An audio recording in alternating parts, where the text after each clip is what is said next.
All right, all right, all right. Welcome, welcome, welcome. Good evening, good evening, good evening. Happy Monday, happy Monday, happy Monday. We are back. I feel like we was just here.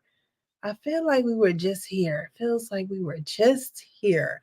But we are back. It's a new week, new day, new things happening in the world, and a new show tonight. I think we're going to have a good one. I can't wait to get this one started. We're going to have some people joining us. Y'all know how we do, child. People be working on this channel. So they come from one platform and they come over here and they give their perspective. So we'll definitely have some patience and some grace for them. I believe Hank is going to be joining us, maybe Kenneth. And tonight we're actually going to do a call-in show. So we'll have some people from the chat also come and call in, so you don't have to be on camera. You don't have to hit a link. You can just literally dial a number and you'll be on the show. Before we start everything, you guys know that the show is sponsored by JE creativehosting.com.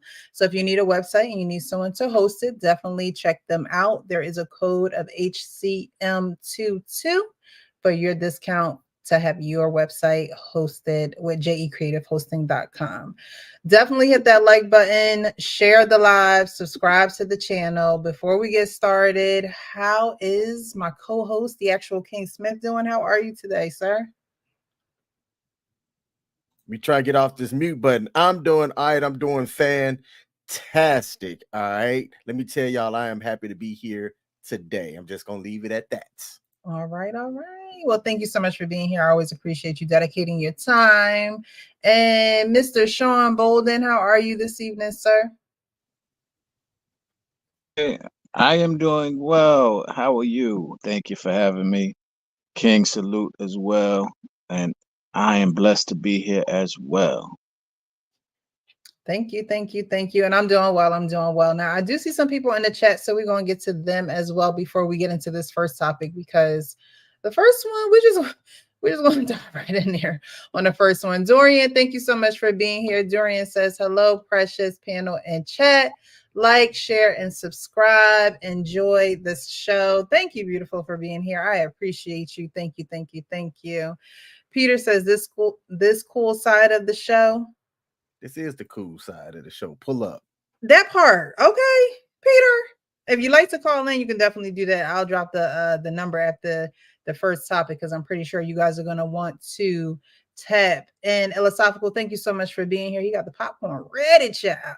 Tarika, thank you for being here. Evening, everyone. Please hit that like button as you come in. Yes, please hit the like button. It is free 99. Just hit that like button. It helps the algorithm and it pushes the live out to those who may not know that I'm here. So thank you in advance for doing that. I really appreciate you guys. Quincy, I appreciate you for being here. Q, he says, good evening, good people. Darnell, I appreciate you for being here. Jason, I see you in the chat. Great evening to you as well. Kasim said he pulling up. Pull up, like Rihanna said, pull up. Okay, we're gonna give you guys a chance to pull up. It's gonna be a call-in show, so definitely dial in. It'll be our pleasure to have your perspective on the men's panel. While this is a men's panel, it does not mean that women are not allowed to chime in as well. So whether it be in the chat or if you like to use the number to chime in, definitely do so. We get understanding, perspective, and we can only do that if we hear both sides. So please do not be afraid to call in. The only thing I will not tolerate is disrespect, but I will always tolerate the conversation and be open to all perspectives. Jason Nelson says, thank you for giving us somewhere to be. Of course, definitely. I do not mind it. I enjoy this immensely. I've always been doing this, so it's nothing for me to definitely get up here and get some understanding and get some perspectives. I'm a team player. I've always been a team player. It's just part of my personality, part of just me, be it whether it was team or even a marching band. Okay, one band, one sound. I just grew up like that.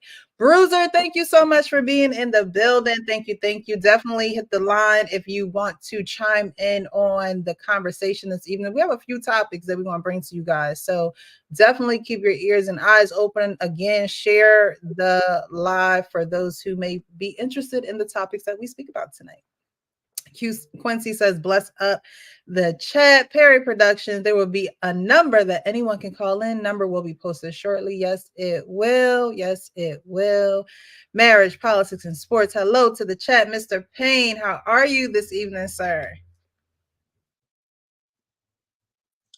Hello, hello. How you doing? How's the panel doing? Hey, what up, Payne? Good. Well, fresh out of the battle. Fresh out of the. How did it go? How did it go? It was all right, man. You know, it's hard telling men that they have they're supposed to bring their women back from their abyss if she wants to be sexless. So we had a nice conversation. Well, all right. We got to go and check that out over on BMU's network. Yeah. Black Man No Filter. Yes. And I have to. It's been a minute since I've connected with him, so we may have to do a collaboration. Yeah, he was crazy enough to give me a couple of hours on Monday night. So okay. Well, we're spreading the love. That's one thing I do appreciate with the people that I have met in this space. A lot of them don't mind sharing the love, don't mind sharing platforms, collaborating. So I do appreciate that. You guys can definitely check me out on a couple new scenes coming up. All right, just stay tuned to the Instagram page and all that other good stuff. All right, Sean, you're back. You're good. Yep. What's going on? Payne, I was trying to say what's up and I hit the wrong button. That's all right, man. How you doing, man? How you feel? I'm doing well. I'm feeling well. Thank you. And yourself? Man, I can't complain, you know. Can't complain at all. I know that's right. What We Know podcast. I appreciate you being here. Yeah, JT. Again, I'm going to be dropping a number for the call-in show this evening. So if you guys are interested, definitely hit the line. Last show that I used it was a Lady Di and I on Wednesday night. And they were calling in and they definitely did a great job in giving their perspectives and giving us something else to think about. But to dive into this show, our first topic is a topic that a lot of people can relate to. And I wanted to bring it to you guys' attention because it's the men's panel. You guys give your perspective, and there was only one man involved in this situation. And so he has two women. He has one that is, I'm not quite sure. They use the word wife at one point, but I'm not quite sure it is his wife because they also use girlfriend. And then the other woman is the woman he had a child with, specifically a little girl with. So I want to play this video and I want to get you guys' thoughts on it. Chiming in the chat as well. Don't condone, and I told him that I don't want nobody putting their hands on my daughter but me because I'm the mother. So what makes you feel like you could do that? Understood. First off, it was something mutual between me and the father because your daughter was being disrespectful. She could. Okay, this is my thing. My daughter's not disrespectful, and even if she was disrespectful, I told him to not let nobody, no bitch, excuse me, but really not excuse me, to put their hands on my daughter. Okay, at the end of the day, your daughter's not disrespectful to you because you're her mother, and I guess the ways that she's learning, you're teaching her. However, baby, what I'm look, trying to tell you it gotta be is that something in my that you house, said to her for her to even feel that it ain't gonna be tolerated. Okay. Well, I'm gonna say this: we can't talk together. We can sit together, but we can't talk together. But what I'm telling you is valid, and I'm okay. So why you let her put her hands on our daughter? Because you know, what you mean what I'm doing here? I'm checking your wife because she feel like she got authority to put her hands on my daughter. Stop it right there, because first off, she was being disrespectful. How was she being disrespectful? I gave her permission. Why didn't why didn't you discipline her? I'm not talking to you right now. Why didn't you discipline her? Because you the damn daddy. Because I wasn't here. Okay, well, next time, call me or something. Because I don't condone that. You need to speak to me. I'm the one that birthed her because this is my daughter. He is. But look, if he's not here to discipline her, then you need to wait. Because you just could have called me. I'm going to stop it right there for right now. But as you guys are watching, and you know, you don't have all the details right now, but as you're watching, who do you think is in the wrong? Wow.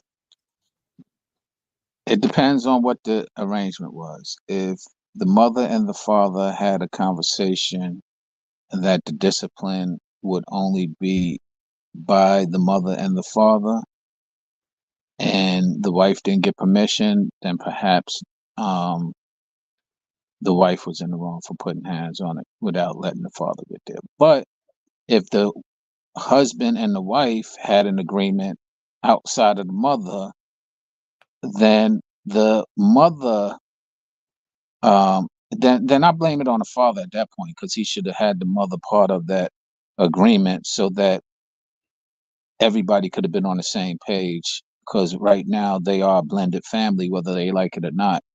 And unfortunately, there's a lot of different circumstances that come with a blended family that have to be worked out individually.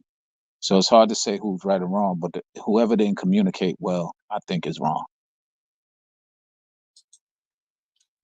The husband and wife are dead wrong. Dead wrong. He should have.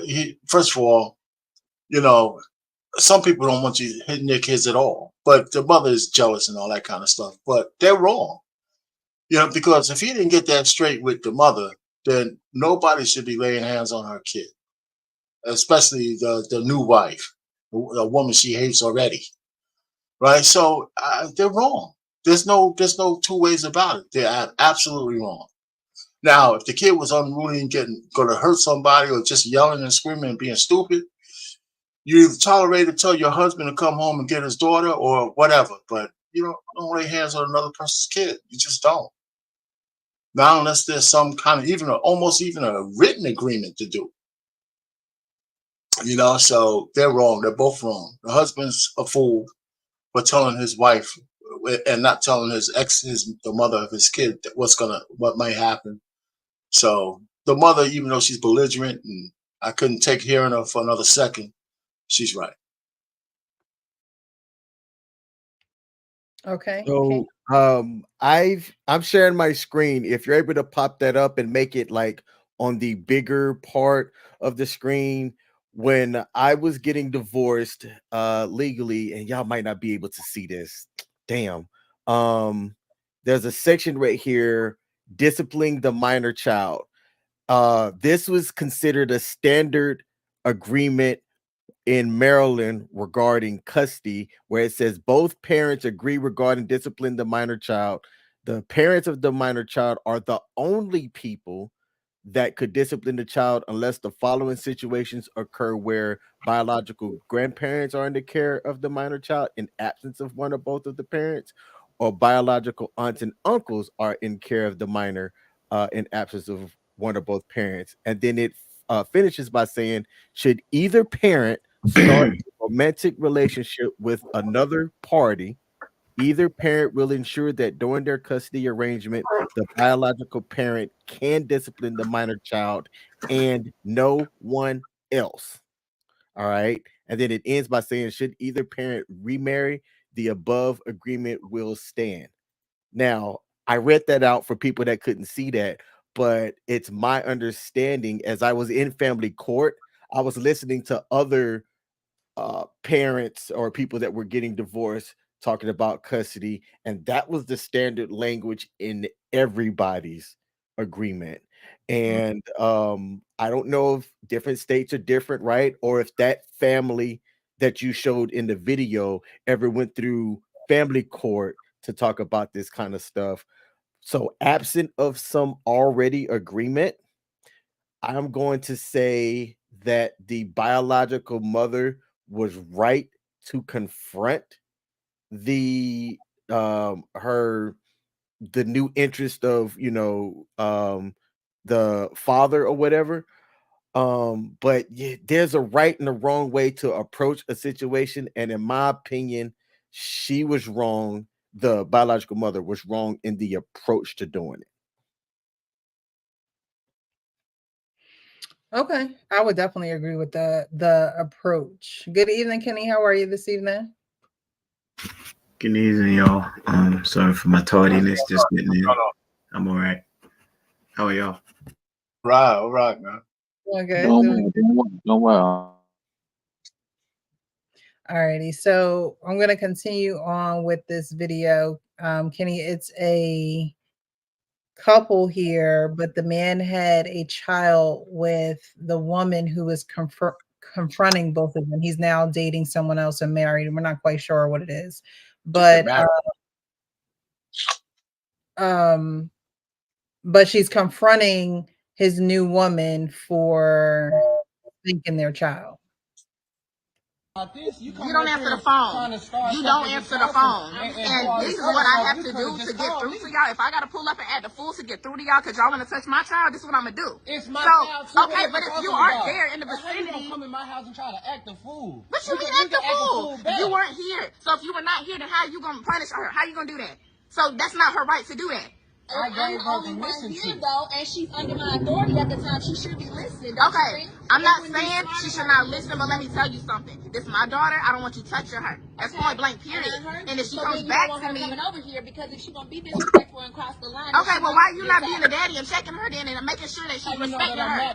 Because you just told me that you weren't here when it happened. So if you're not here when it happened, and tell you that daddy whooped me, because I do. If she's disrespectful in my house, she's going to she get told punished. me that daddy's new No matter girlfriend who's touched in the me. house, if she's That's what she under told our me. guidance- Ain't nothing if new she- about this. if she- Let me handle this. Okay, look, If she's please under our handle guidance, this, so I swear to God, you know how I get. Well, And I'm already up here. It don't matter. It's my daughter, though. It's my daughter. And I ain't even really got to talk to you. We can definitely go there. Because I'm with that time 10. What? Listen to what? she's under my roof, she's going to get punished if she's being I'm not, disrespectful. okay, look, I'm not saying she can't be punished, but she does not have to put her hands on my daughter. Call me and I will handle it, or either teach her to be more respectful, because she don't do that with me. So that says something. So where she's learning So that it says from? something. She Obviously damn you. sure don't learn it Obviously here. you. Okay, She but if damn she's sure don't disrespecting learn it. y'all, then what She's sense does that make? 24/7. What is you talking Exactly, about? and she doesn't disrespect me. She disrespects y'all. So that says something about y'all's parenting. Permission to disrespect us. Baby, look, I'm gonna tell you something. I'm not trying to come here with that shit. I'm really not. But you need to calm all that down. This ain't your child, though. But it's not your child. And all that shit that you with, I'm with it times 10. I'm with it times 10.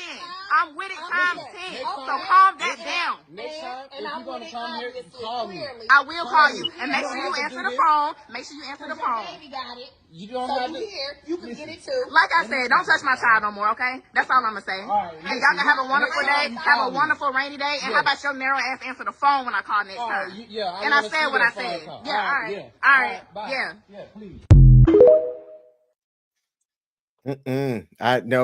I'm starting this off already. I don't even know what your question is.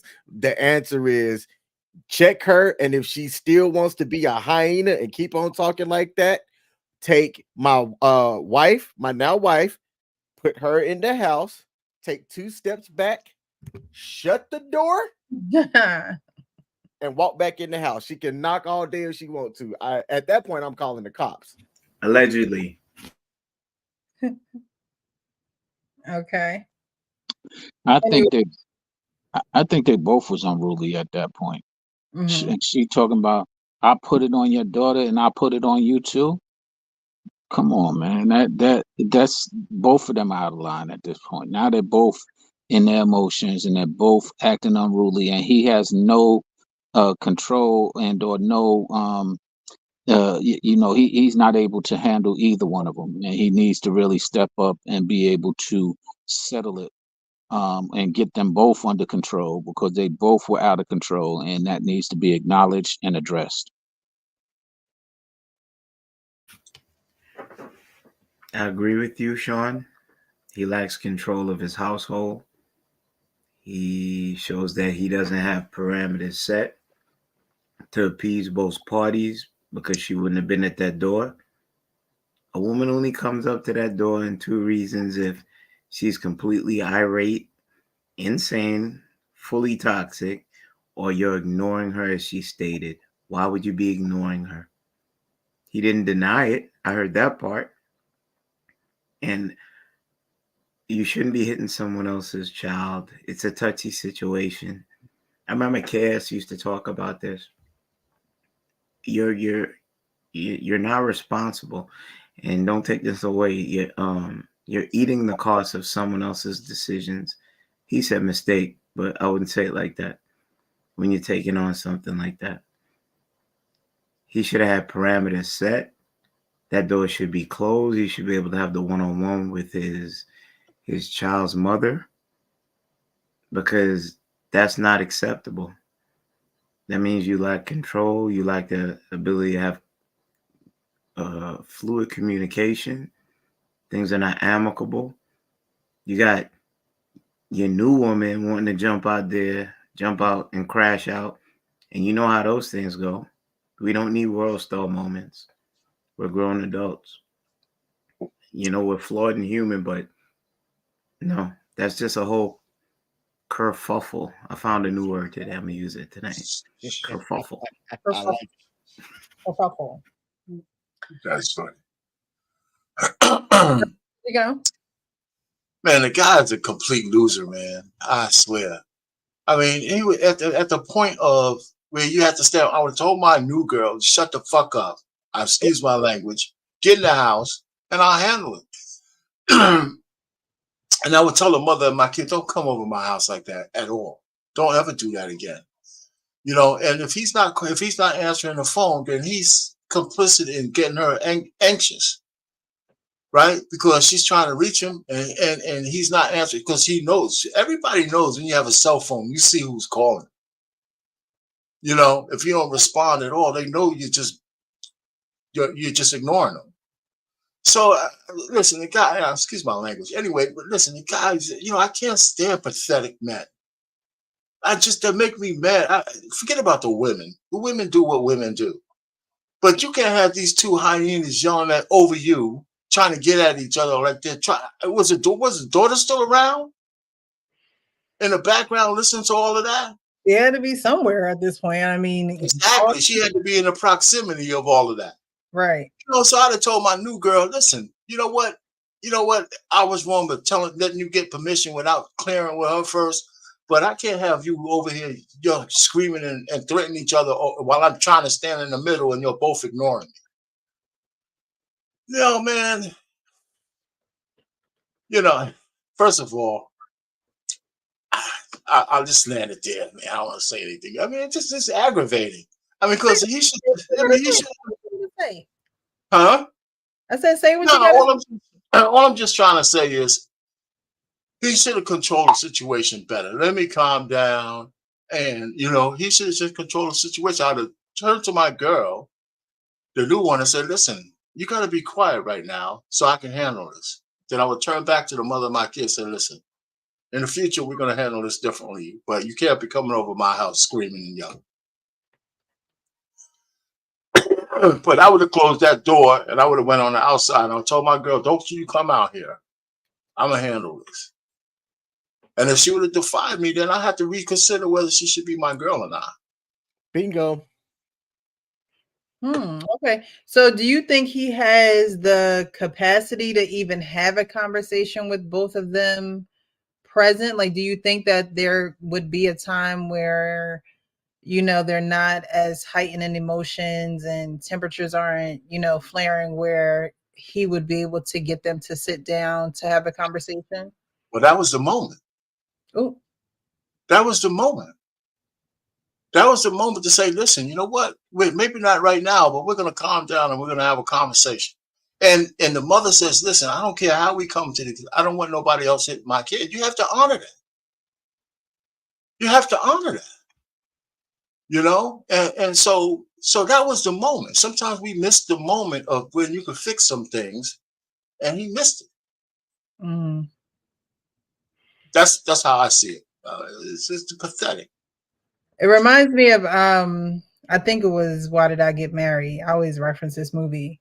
Yeah. But Tasha and Tasha is his wife, and they have kids together, and then he has a woman that he has kids with, and they start to argue, and the guy gets in the middle and he stops it right then and there. Like you said, Arpain, now is the moment.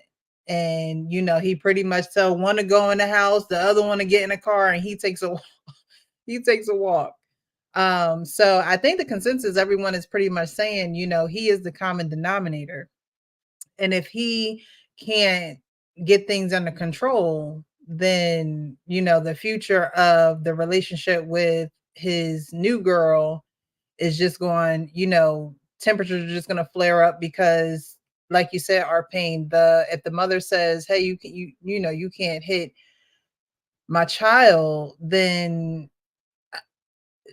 she gonna have to say the father gonna have to do all the physical discipline, if you will. I don't know. He's going to have to handle all of that. I have to add also, I don't agree with dads hitting their daughters either. Mm. I never agree with that. I have 2 daughters, and I'll say real quick. One of the reasons why I didn't hit my girls is because I never wanted them to get used to the man they love putting their hands on. Mm. Never. There's a question in the chat, Precious, that I think is real relevant from Jason Nelson on YouTube. Said, let me ask a question. So it's okay to totally nurture a step kid, but not discipline them. I am going to the discipline. Wow. Well, discipline doesn't always have to be physical discipline. Discipline just means, I have a certain order, practice, and a certain way that I do things. So, whoopings and beatings don't necessarily mean that that's the way that you're disciplining them. So I believe that it's totally okay for a step parent to discipline a child. However, if you're going to have other parties involved, that should be a conversation. I think a lot of women, the mother had a right to feel the way that she felt. However, women also got to let go that the man moved on. Like it can't be about like nothing in you should reflect any type of, oh, well, you with him now. And no. It should strictly stay on the child. My daughter came home and she told me that you put your hands on her, you whipped her, or you used the belt on her. And I came over here to have a conversation with both of you in regards to her. That's the right approach. You don't have to get loud. You don't have to get ghetto. You don't. Now it's because he matched both of their energy, they felt as though it was okay to have this loud screaming match. They felt as though it was okay to disrespect even each other. Because now she said, oh, well, you here, you could get it and you could get it. And it's like, no, what, how did it come on, both of us fighting? Like, we're supposed to be working this out for the child, because obviously she's going to be in your presences and in your care. So I don't think a lot of, when, I don't know how old the child is, but when you don't go through certain things like this and it's your first time and you don't know necessarily how to handle the situation, then your emotions are going to get the best of you. Your emotions are going to make you think irrationally. Now, him, who knows how long he's been with this new woman, again, who knows how old his child is, or their child is, but at the same time, you still have to be someone who has control over at least your household. You can't control the woman that you had a baby with anymore. Y'all didn't get married, no. But what you can control is the parental situation of what's going on between you and her mother. You got to take all the personal feelings out of it when it comes to the relationship being older, and I think, or over. And I think that women probably do that more than men, but there are men who do it as well. Good evening, Hank. How are you this evening, sir? I'm good. I can't complain. How about yourself, Miss Precious? Hopefully everybody else is on the panel as well. Doing good. What up, man? Right on. What up? So we just had, and I believe, the telephone number is scrolling. So if anybody wants to call in on this topic and chime in, you're definitely more than welcome. I'm going to play the video again. I'm not going to play all the way through it, Hank, but you'll definitely get the gist of it when you see it. Have you seen any of it while you were waiting? I haven't seen the video, so okay. Where is it?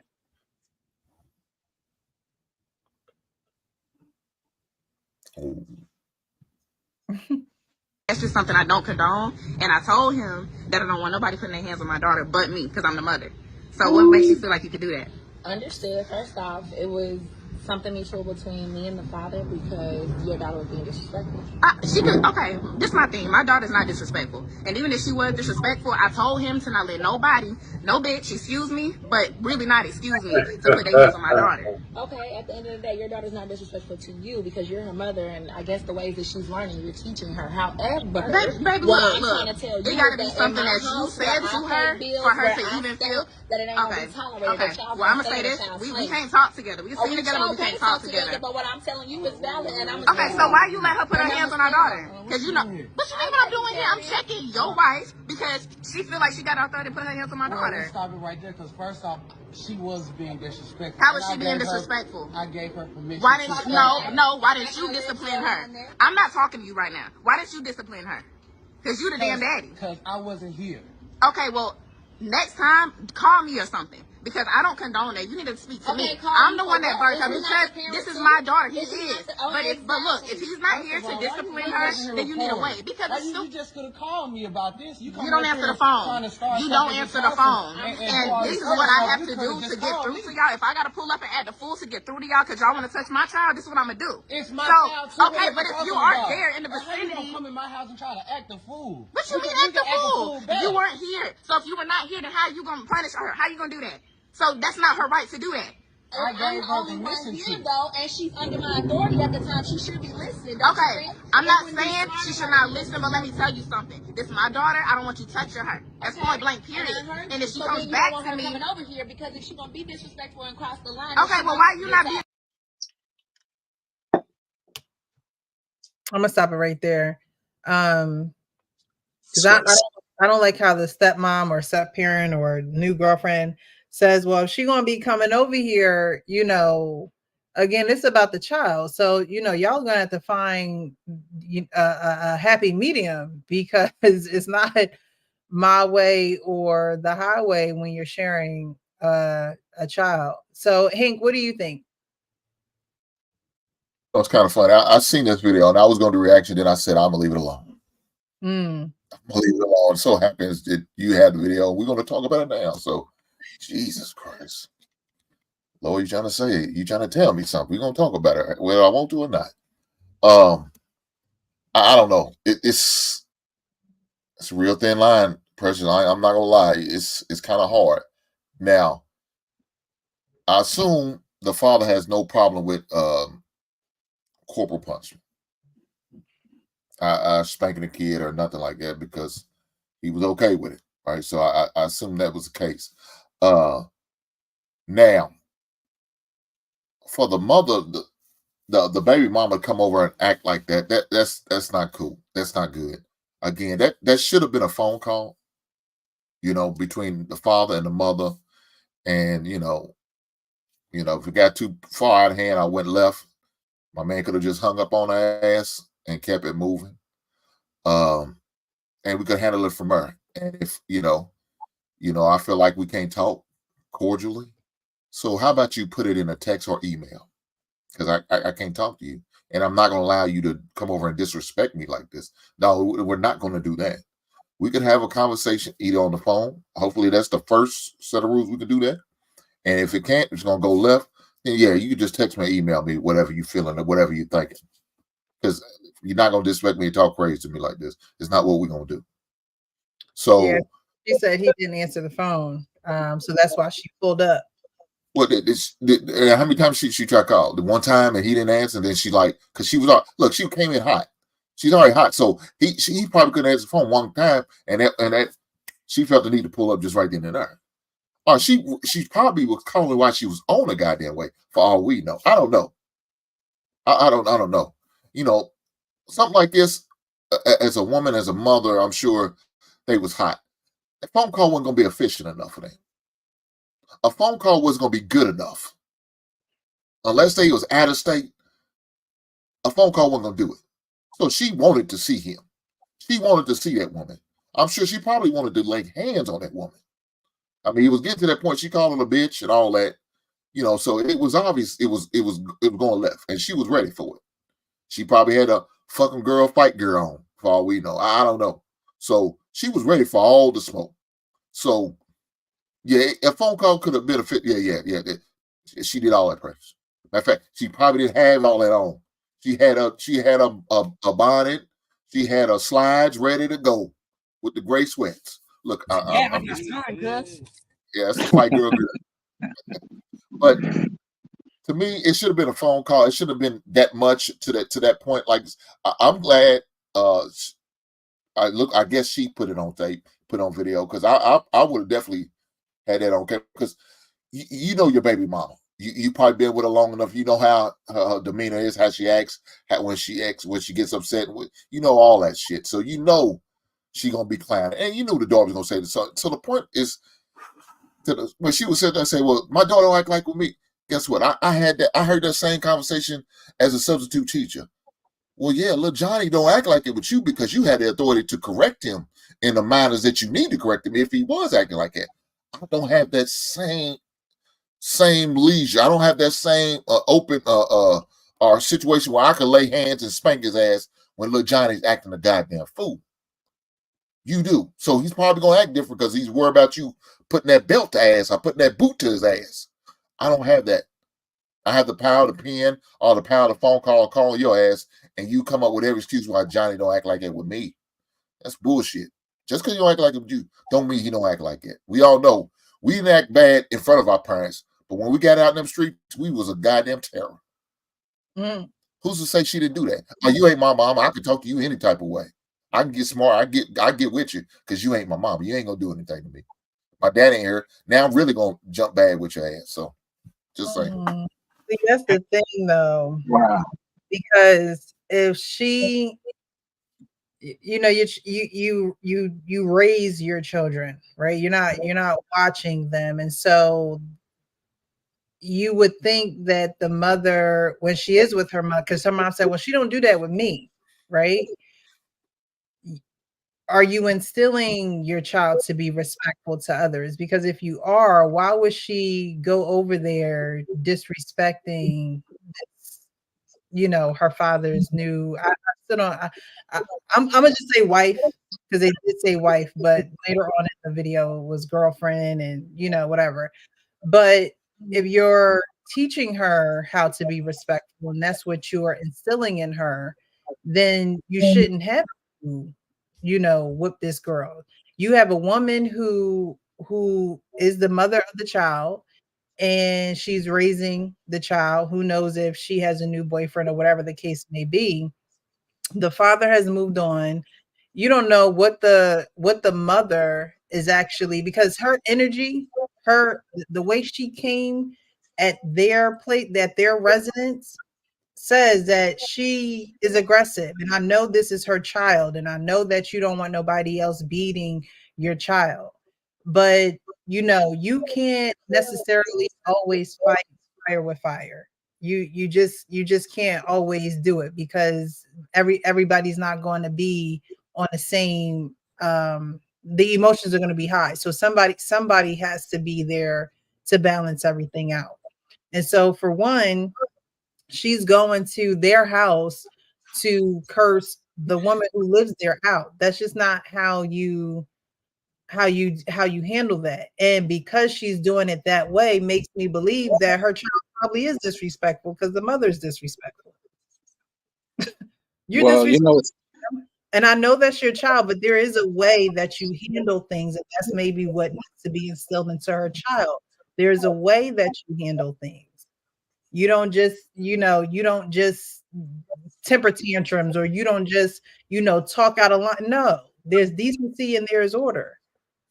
But it's all in how you raise your children. So if this little girl's not being raised like that, she's not going to produce that. You inspect the people by the fruit by the fruit that's there. And if the seeds that the seeds that are in this little girl are disrespectful, what's going to come out of her? Disrespect.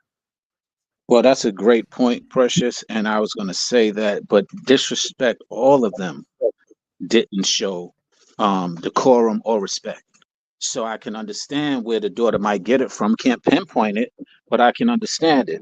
The one thing that I would say is that although she did come in heated, I don't think that she was unwarranted. I think a lot of things instigated it. For example, not responding or not taking the phone call, which she said clearly. And if she was really trying to be um, ignorant, she wouldn't have been compliant to certain suggestions. When the stepmother said, well, this, that, and another, she said, okay, I can understand that. I don't mind her getting disciplined. So she was very rational in understanding there are other measures, but she was very clear that she did not want her to put her hands on her. And that is what she was just, because she got permission from the father, she's just overruling, like, it don't matter what you saying. I'm doing what he said, which is part of the problem, because he should have never had told her without having a conversation with the mother. So I understand clearly where a lot of this stems from, and guilt. We can point it at a lot of the adults, because none of them was acting like that. They all were sitting there acting like children, all three of them, and it was escalating as children do. So as someone we commonly know, women are children, and so are men. And in this case, everybody was acting like children, and the child is probably sitting back there festering in it, because now the child has leverage to use that against and manipulate however the child wants to play and manipulate, because I would have just had the child there. Wait, what did you do to her? That would have been the first thing that I would have been discussing. I understand that. As a matter of fact, where's she at? Come here. You don't disrespect this lady, and this is your father, and she is not going to put her hands on you. And it could have been a lot of different angles.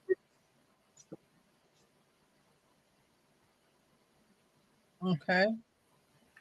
I think we actually have a caller. Can you guys hear me? Yes. Yes. I think we have a caller.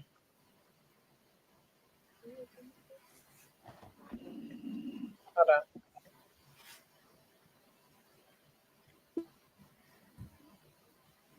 I think I heard something.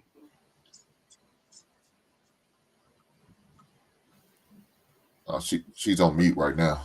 Guys, I'm sorry, I put you on mute, but we do have a caller. Hello, how are you this evening? I'm well, thank you. How are you? Doing well, doing well. So what's your name, and what would you like to add to the topic this evening? My name is Sister George, and I've been in the chat kind of going back and forth with you guys if y'all are paying attention or agreeing with some of y'all's points. I think that both of the women are kind of hood radish. The mom did come over there ready to fight, but I think that the man knows what type of women that he's dealing with, and being that he knows what type of women that he's dealing with, I feel like he probably gets off on that. I think there's a lot about that situation that he could have handled to prevent all of that. And then also with the child being disrespectful to the stepmom, I think there's a natural jealousy when we end up in new relationships, or when the man ends up in a new relationship with a woman, especially if the woman is more attractive or he does more for the woman. There's a lot of jealousy that occurs between relationships like that I think we don't really talk about, because everybody kind of fronts and, oh, I'm not jealous, I don't care, they can do whatever.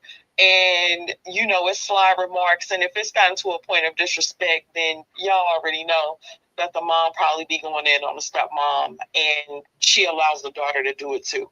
And they're friends or allies against the stepmom. Sister George didn't said a word. She didn't said a word. You guys have anything you'd like to say back to her? Nah, that was solid. Well, look, I think the baby mama is trash. Yep. For coming over to the house and acting a fool like that. I don't care if I didn't answer the goddamn phone. I didn't answer the phone. Because first of all, if that woman chose to defend herself because she felt threatened, right, she could. And it would have been all the way left. Mm-hmm. Anyway. See, that's not good. Nothing about this. The whole situation is good. Now, I can agree with the baby mama sit there and say, you should have disciplined her. Yeah, he should have. Even though he wasn't there at the time, we could have tabled that discipline.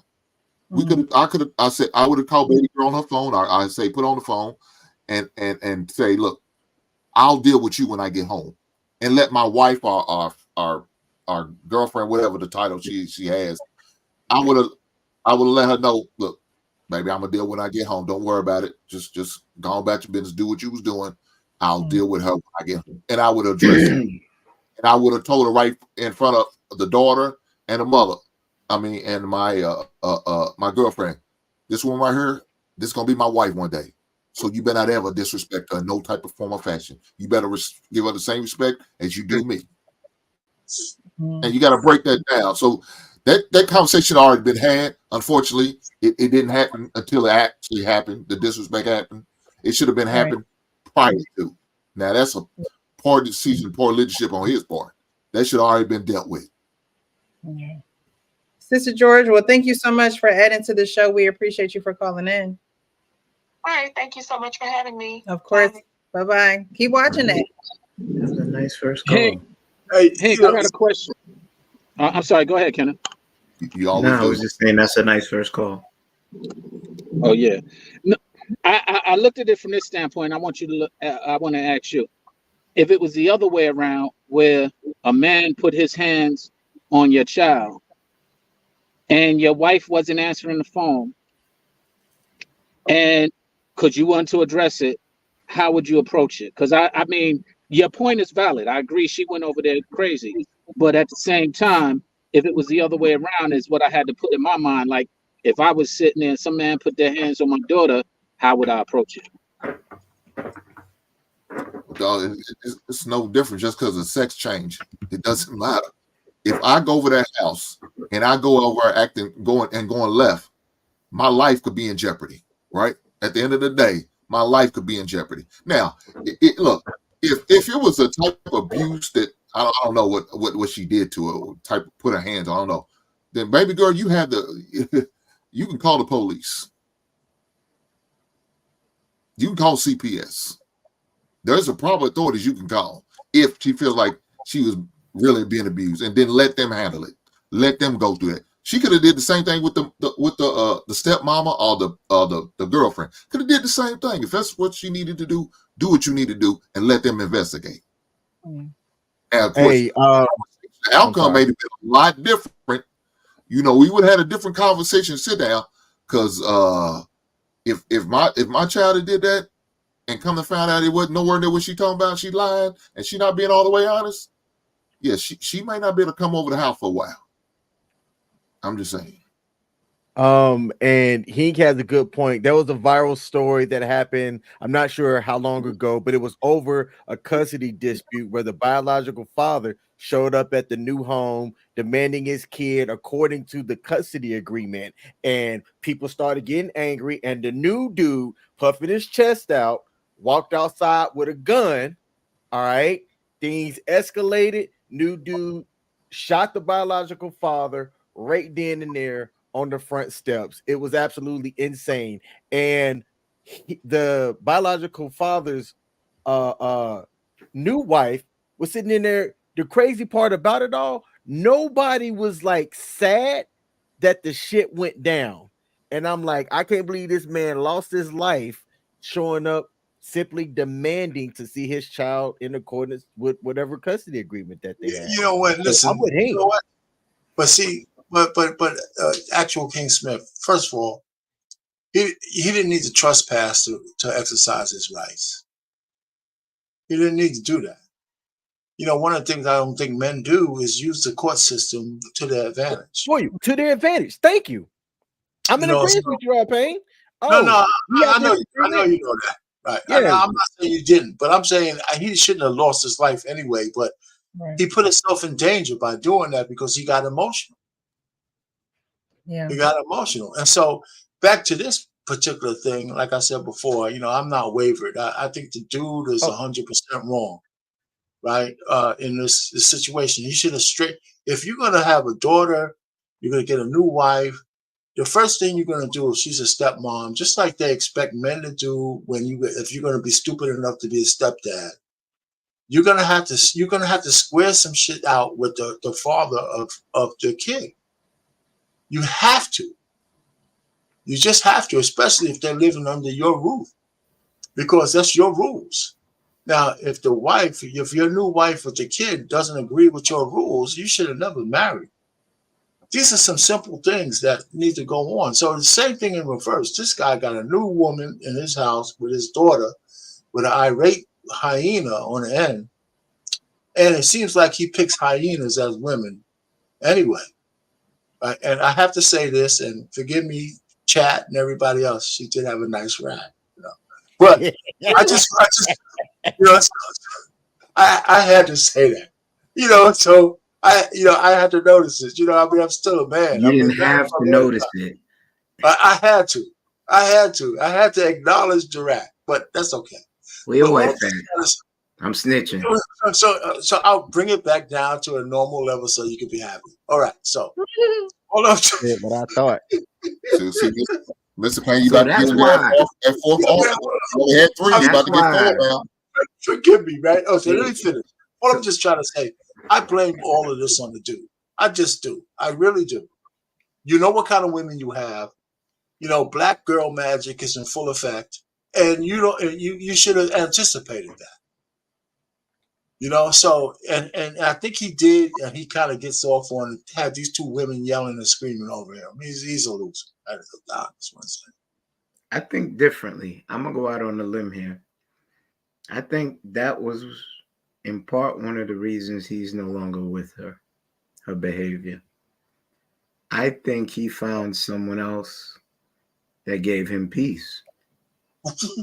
I think that toxic behavior was pushed into the child, and the child emulates what the mother wants. I can agree with part of that. So when you came in bad faith, even though you couldn't get through to the father, a conversation was already had about the daughter being disrespectful. And as a good wife, she consulted her husband. Right, wrong, or indifferent, he gave her the okay to do what she did. I'm not in agreement with that, but he made a call. He made a call in his household. I feel like he should have been at the door from the jump. I don't think if they in the same house together at the same time, then I don't think it should. And the mom had a problem with the way that his wife disciplined their child. He shouldn't have left it up to. He already not answering the phone. He shouldn't have allowed his wife to answer the door, or his wife should have said, "Hey, babe, Denise is here. I don't know what her name is." You know what I mean? It should have been immediate. He should have been immediately in the presence of the mother of the person he had a child with, having that direct conversation with her, and his wife should have been behind him or sitting on a couch or in a room or something until they could come together to have a conversation with all of them. Because with the wife interjecting, you don't want to seem as though you're tag teaming. You're all supposed to be a team. When you're in a situation like this, you're all supposed to be a team. It's not us against you or you against us. No, the child, you are now part of the village. Okay. And if you're going to be part of the village, we're going to have to find some way to get along. I can understand the mom not wanting his wife to, hit her child with a belt or whatever the situation was. But the way that it was dealt with, it could have been dealt with differently. And I think it started with that man and that woman that he had a baby with. And so they need to be the primary people who are communicating with the father, bringing in his wife, saying, "Hey, this is what the situation is. She takes care of my child. I take care of my child. I give her what she needs and, whatever I have to provide. And when she's over here, I've moved on. I'm in a new relationship, but we all have to be on the same accord when it comes to the child. It's not a one team against the other. We all have to work as a team to raise the child, because the child is going to have influences from both ways. So why would you want to put one side on the other? It shouldn't be like, it shouldn't It's not going to be good for the child, because then you're going to develop the child's emotions and feelings towards one or the other parent prematurely. You know, you allow that child to see people for who they are, but you're not the one that's going to be, you shouldn't be the one aiding them in seeing people in a negative light, because life is going to do that to them soon enough. It already did it to them when they mom and daddy didn't marry. I get what you're saying. I would love more context on the offense that the child made. Like, say, Precious, if you were my wife and I had a daughter from another woman, and say it went to the major, like, you ain't my mama, and she slapped you right in your jaw, you ain't gonna hit her back? You ain't gonna take it to as Hank would say, corporal punishment? You call the husband, you know what this little girl did? She slapped me right in the jaw. We would have to have well, I wouldn't be with a man who has a disrespectful child. I'm sorry. If you don't know how to raise your children, I'm not going to be the one that's going to come in and be Miss Trunchbull. I'm just not doing it. You know, that's why I said, when you raise children, no matter who you bring into the picture, you're the roots. You're the tree that child fell from. So, you know, if the child can do it to me, you're capable of disrespecting me and do it. Like, you know what I mean? Like, you have to see where the behavior comes from. So I'm not going to sit here and put my hands on a child, and I don't even know if I'm gonna be here in the next 2 weeks, because you got a child that's disrespectful. Like, it ain't worth me going to jail. No, it ain't. No. So I think that, you know, again, you'll know them by their fruit. If that child is disrespectful and she feels as though she's trying the new wife, and the husband or the father said she is disrespectful, well, maybe you need to try something else with the child. Maybe y'all need to have some other type of discipline, or bring somebody else in, or try ways to say, hey, look, she's having this problem with you, she's having this problem with me. What can we do together to make sure that we're on top of this, so she don't do this to the world? So somebody don't come in and knock her block off because she don't know how to be respectful.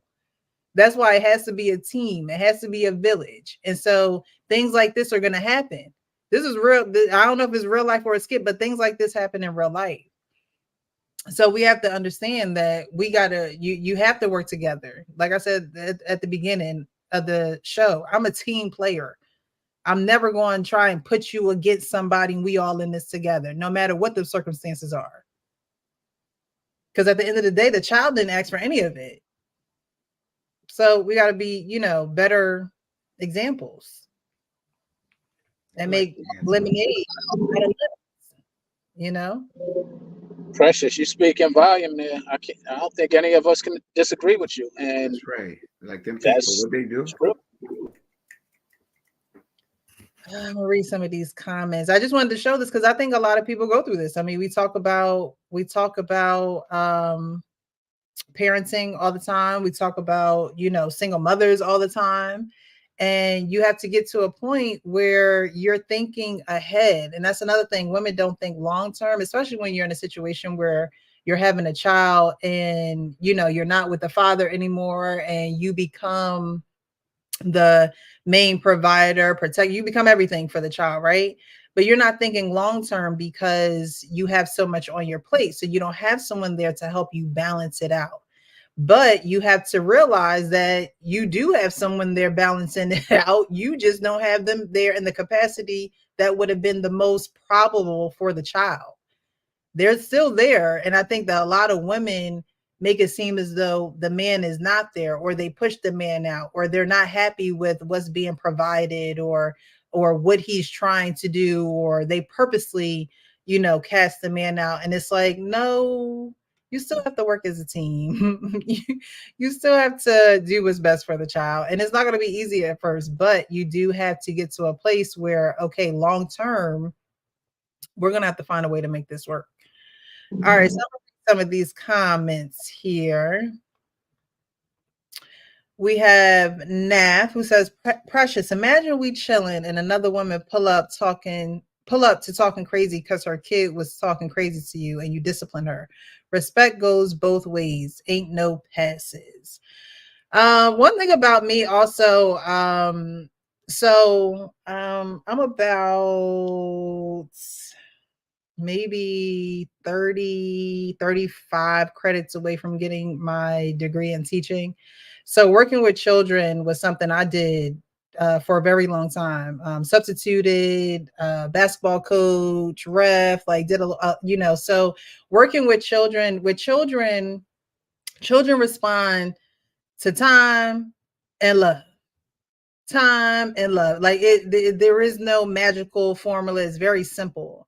And I think that sometimes we overcomplicate it because we are, humans, and women are emotional. I think that sometimes we complicate it. And I think that we don't have to always, jump to the rah-rah. Somebody said that she was a ratchet baby, or was it the caller who called in, or maybe Hank, or I forget who said, like, she's a ratchet one. Like, you don't always have to get there, but that comes with maturity too. That comes with maturity.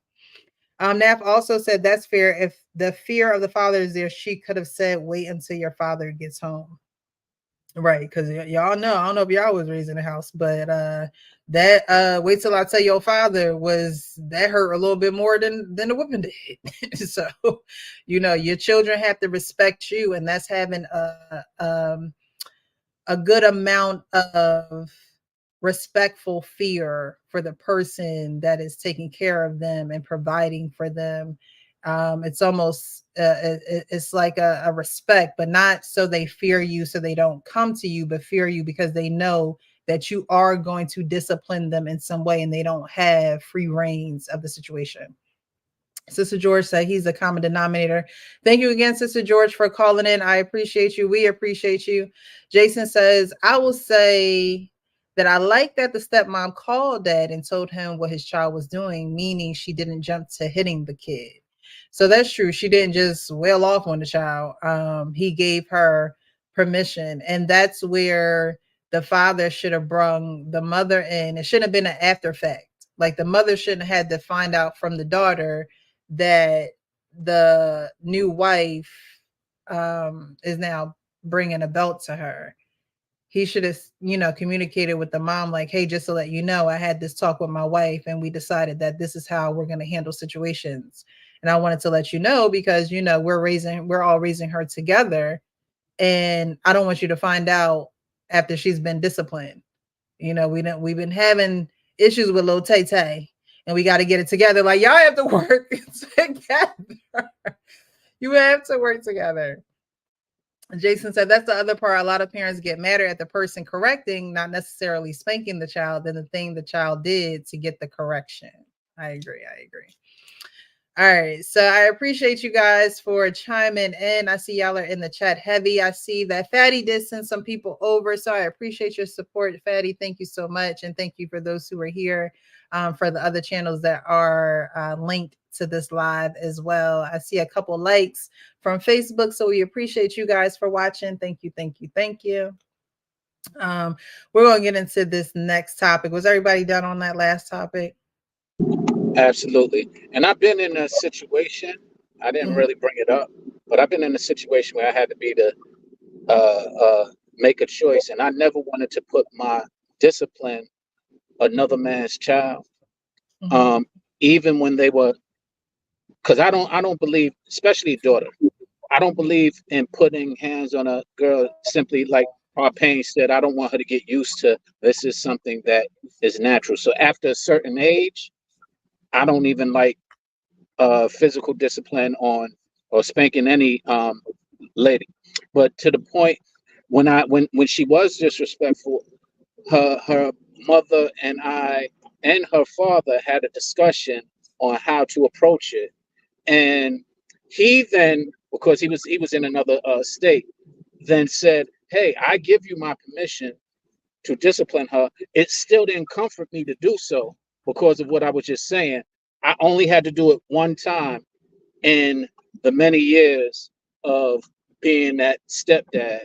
And that was the end of it. But initially, there was a conversation, there was permission, and there was a lot of things that were measures prior to getting to the point of having to give a spanking. All right. Well, I was gonna say, anybody who's about to get into a relationship with an individual who has kids, first things first, each person who has the child needs to set the tone. You need to set the tone prior to me getting into a full-fledged relationship like that.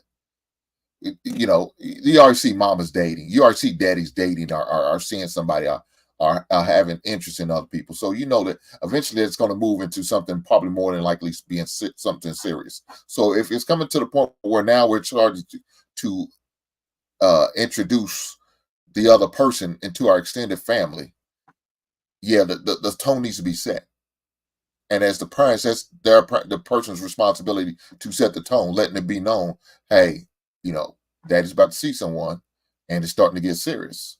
I would like to introduce you to them, and I want you to be respectful and let them know you need to respect them like you respect me. That tone needs to be set prior to. Don't just go moving somebody in and say, well, it's my woman and this is how it is. No, all that needs to be taken care of prior. Even if you don't have custody of the kids, it needs to be taken care of prior to in that relationship. It has to be. If not, you're setting it up for failure.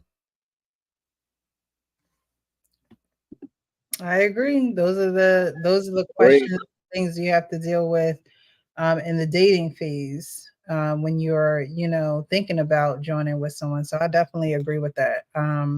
The foundation of someone's family is very, very important. You need to know the foundation that they have already set before you walk in, especially women with men who have children, both ways. But you want to see that man has a good handle over his family life, that he has a good control over what's going on if he has children with other women. Well, Precious, when you say especially, why do you say that? Why do you say that? Because in a situation like what we just watched, no, I understand that, but it's more than that, because you felt that even before you saw that video, correct? Well, yeah, because men, he would be the foundation, and I'm not saying that women aren't the foundation of them having children. But if you get into a situation where a man can be talked to any type of way, or he's being run over by the person that he had a child with, then the person who's coming in may think that, she's giving him something that was missing in the relationship with the child's mother, when in reality, this guy is missing maybe a male figure in his life that probably should have giving him that talk or coaching on how to stand firm, how to stand your ground, how not to, allow certain things to come in and, sway you from decision making and things of that nature.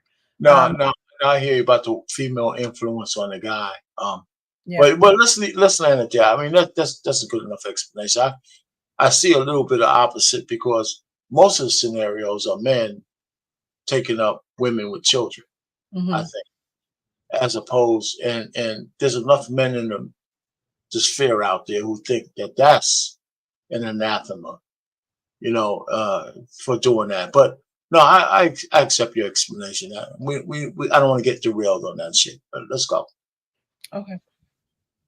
All right, so we're going to get into this second video. I saw this one. He's a comedian, and I like his, his skits and his jokes and things of that nature. But he had put this post out. It was very, outlier of what he usually posts, which are his jokes and his tour dates and things of that nature.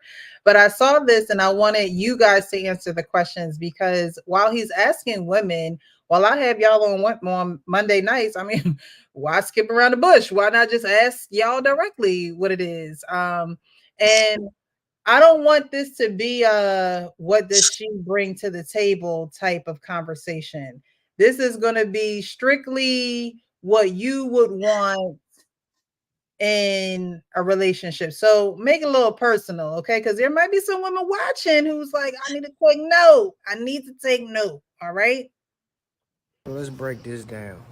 Yesterday, I was talking to somebody who just got married, a good friend of mine. I was sending her my congrats, on her marriage and, whatever. And we was talking and she just was like, yo, she's happy that there's just certain things that she doesn't have to do anymore now that she's a wife. And she was mentioning things like bring water in the house, pump gas, take out the trash, things of that nature. And I totally agree with her. I thought that as a woman, if you have a man, you shouldn't have to do those things. But I was just thinking, like, what are some things that a man shouldn't have to do once he gets a woman? Like, what are some things that women should just take over once he's a husband, So I couldn't think of too much. I want to get y'all opinion. Can't wait to hear this shit. I wanted to just ask you guys directly, now that she's a wife, when she becomes a wife, men usually, y'all are getting that water, y'all are putting gas in the car, oil changes, car washes, tire, like whatever it is, you guys are doing it. But what is it that a woman can do now and what is it that she can take over now that you're a husband? Because when she become a wife, you start doing, different things for her. So what is it that she can do? Are you going in any order? No, you can go ahead. A couple of things. One, consider and take into consideration things that she can observe that will help me out in my needs. So where in fact, for example, I'm weak and she can identify it. Let's say if I don't know how to if I'm not good with finances and she is, then introduce that to me. If I'm not cooking or eating good meals, or I'm always going out to fast food on lunch at work, make me lunch and say, here you go, babe. And I've had this done where I get the lunch and I had a little note in, hope you have a good day. Just consideration, the consideration that while I'm considering you and everything else, you're in turn considering me and showing it through things that you think that I might need. So that's primarily the first thing. And the second thing is I would like her to do any sexual deed I need. No, I'm just joking. Keep going, man. Keep going, man. Oh, man. No, in all actuality, just be mindful, including sexual needs. Including asking what I like and find it, basically being attentive to what I like and being willing to do it. But more importantly, somebody said it a couple of weeks ago, have the willingness to want to change and grow with me. All right. Thank you, Sean. Who would like to go next? All right, so let's just do a little recap with Sean. So you want her to maybe cook if you can't cook, or make you a sandwich, all right, for work. Maybe financial area, if that's an area that you need a little bit of help in, you would want her to come in and say, hey, let me help you with that, because we are helpmates. Sexually, you would want her to be open. Not finances making, but administrating. Okay, administration. So clerical work. I'm weak at administration, so I would love for her to help in administration. Gotcha. And then the sexual part, you'd want her to be open, not necessarily you got to do everything, you know, that you done seen in a corn video, but open to exploring what you. Okay, got it. Now I'm coming on camera for that. Got you. All right. Who would like to go next? What are some of the things wives should take over now that you're a husband? All right, I'll jump in. I think for me, so I'm going to speak for me. There's just going to be certain things that her and I are going to agree upon, and once we agree upon those things, we're going to honor it, right? I will talk about from my prior marriage. Look, I am not a Mr. Fix-It dude, right? My lady knew that before she married me. So going into that marriage, she knew that, you know, that wasn't something that I wasn't good at. But I was the one that I said, hey, when it comes to like the car stuff, making sure that the car maintenance and things like that, don't worry about that. I got that, right? You're not gonna have to worry about, you know, making sure that your gas tank is full. I got that. So there were just certain things, not necessarily defined gender roles, right? But there's just certain things that we had agreed on going forward. Like I'm in a relationship now.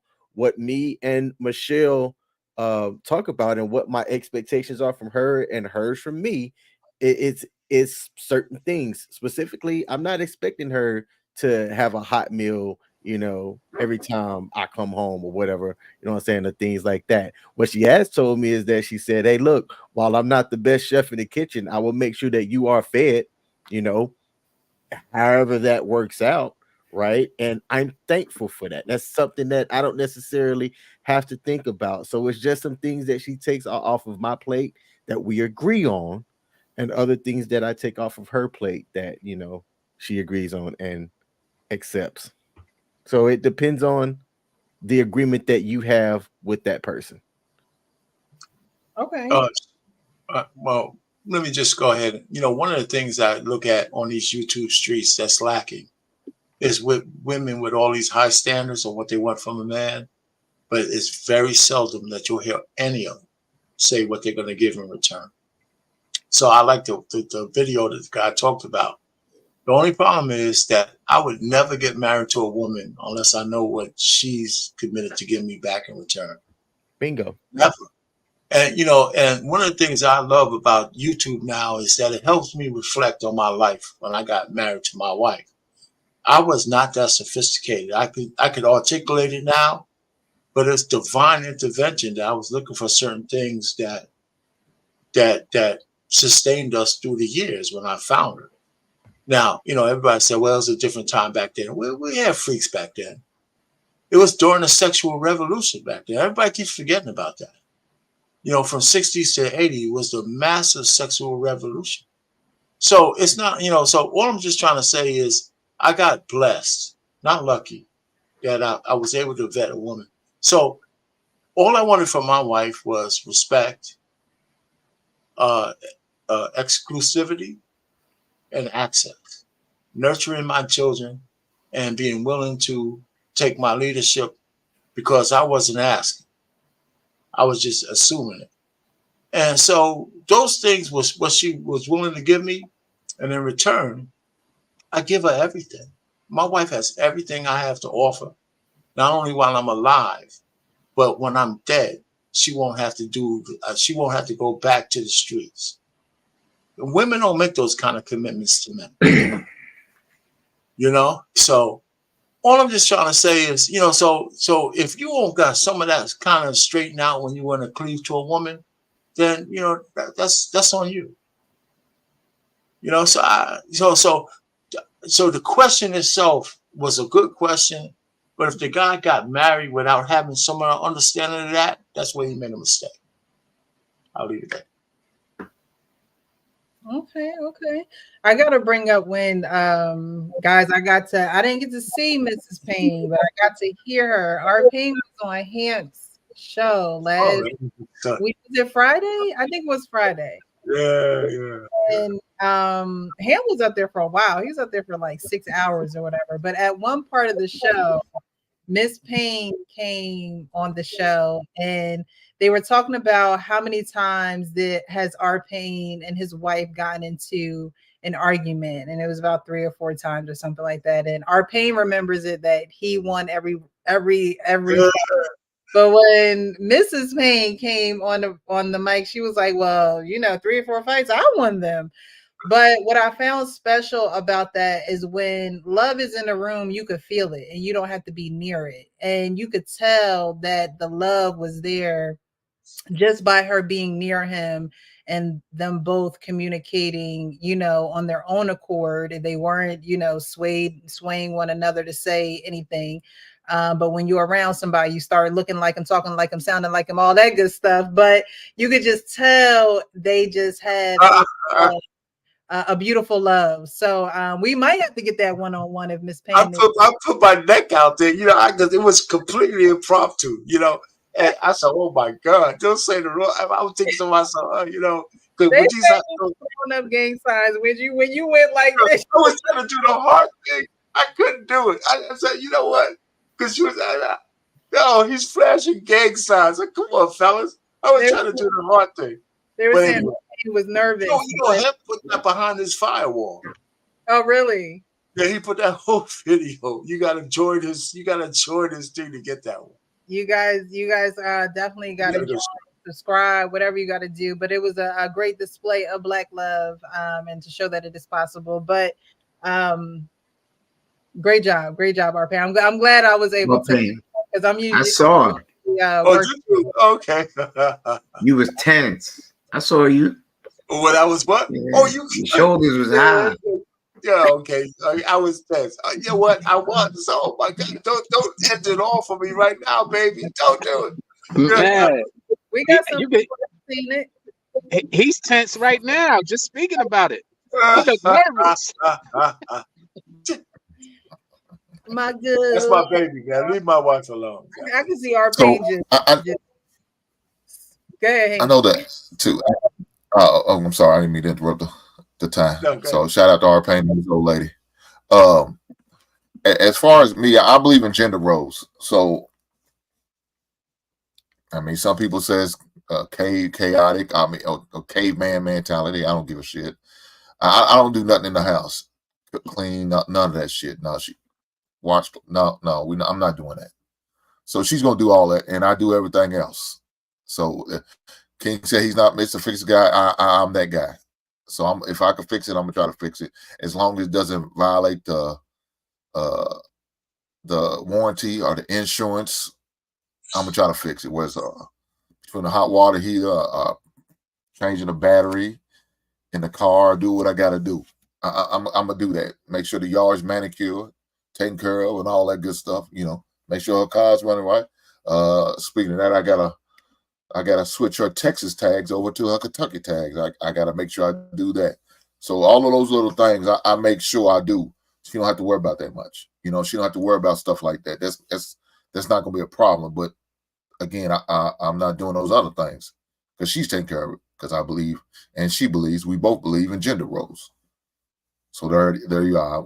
She's not taking that trash. She'll get it together. She may even put it by the door, but it's not going outside. She's not putting her hands on it like that. So it is what it is. Even when I go to her apartment, she'll put the trash outside the door, and I'm taking it to the trash as I leave to go to my truck. It's what it is. I ain't got no problem with it. But as long as we both in agreement on the situation, it is what it is.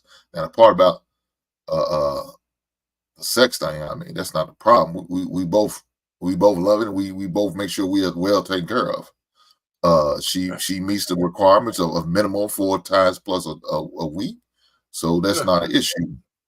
And she's doing too much in the chat right now as we speak.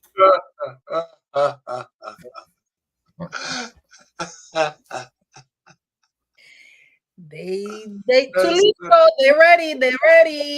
You know what's a beautiful thing?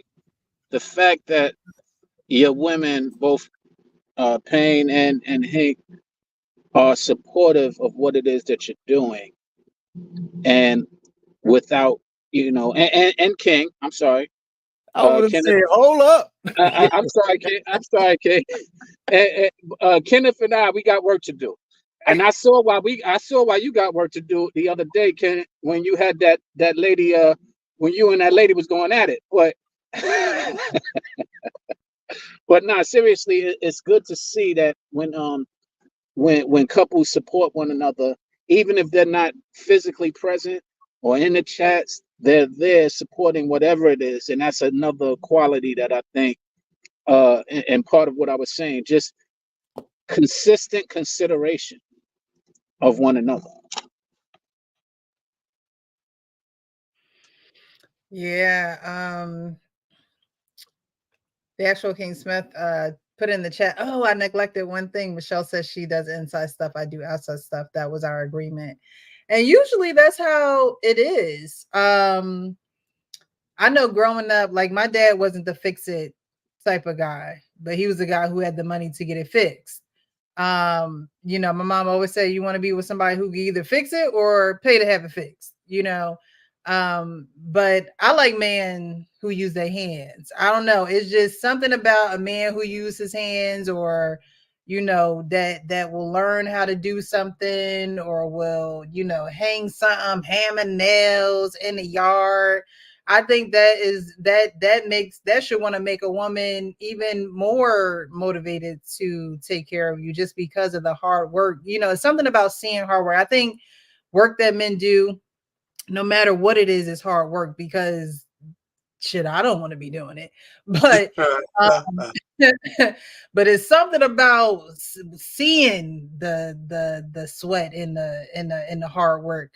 For me, that's just for me. Some women that just be like, no, you could just pay for it. But it's something about, you know, seeing that that a man is working hard and using his hands and doing the things that women don't like to do. And that's usually the things that are outside of the home, or the things that break inside of the home, but the women make the house a home. So the woman is going to, you know, make sure you have your sandwich, or make sure your bath water is ran, or your shower is ran, or your towels is, you know, right there, or your pajamas, your work clothes are ironed. Like, you know, those are just things that she's going to do to take off of your plate, so you don't necessarily have to do it. Get your blackheads, because men don't, you know, all men don't get they you know, manicures or feet done. Rub your feet. Like, those are things that men would not necessarily focus on.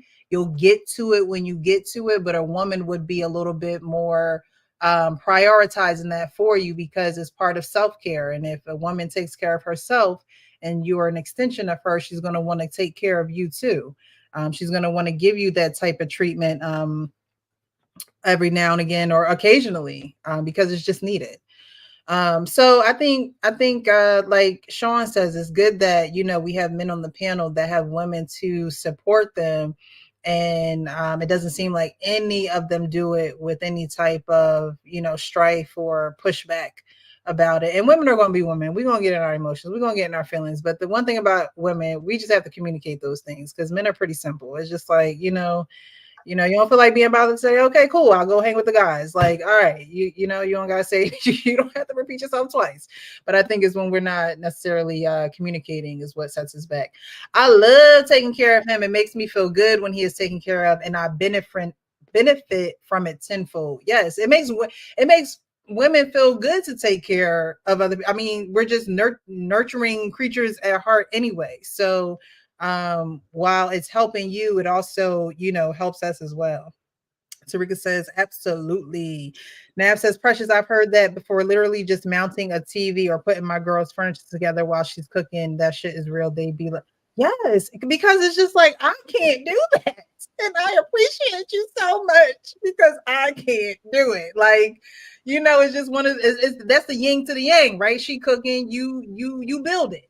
It, to me, it's just perfect harmony. It's perfect. I can't put together that bag. Maybe some macaroni and cheese if you want. Like, you know, it's perfect harmony in my opinion. And of course, if it's a man who don't work with his hands and he pays for it, that's cool too. There are some, you know, bands that make a dance. That's what they say. There are some women who get turned on by just you saying you're going to pay for it. But it's something about a man who work with his hands, for me, that's just like, oh, geez.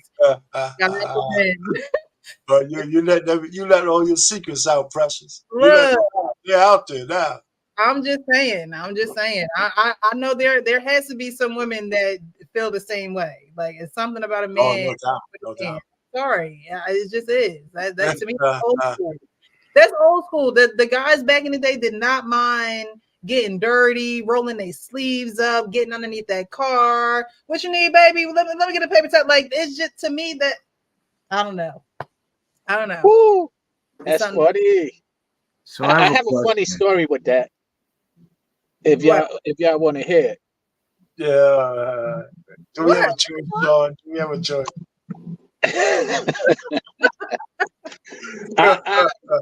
I'm from the projects, right? So house things I'm not always that familiar with. But I'm willing to do it. As a matter of fact, I want to do it. I take the challenge to do it. So in moving in the house, right? We wound up getting there, and I was looking on how to turn the water. I was going to change the one of the faucets on the water, and so I went to YouTube to figure out how to do it. The first thing that it said, turn the water off to the house. The first thing.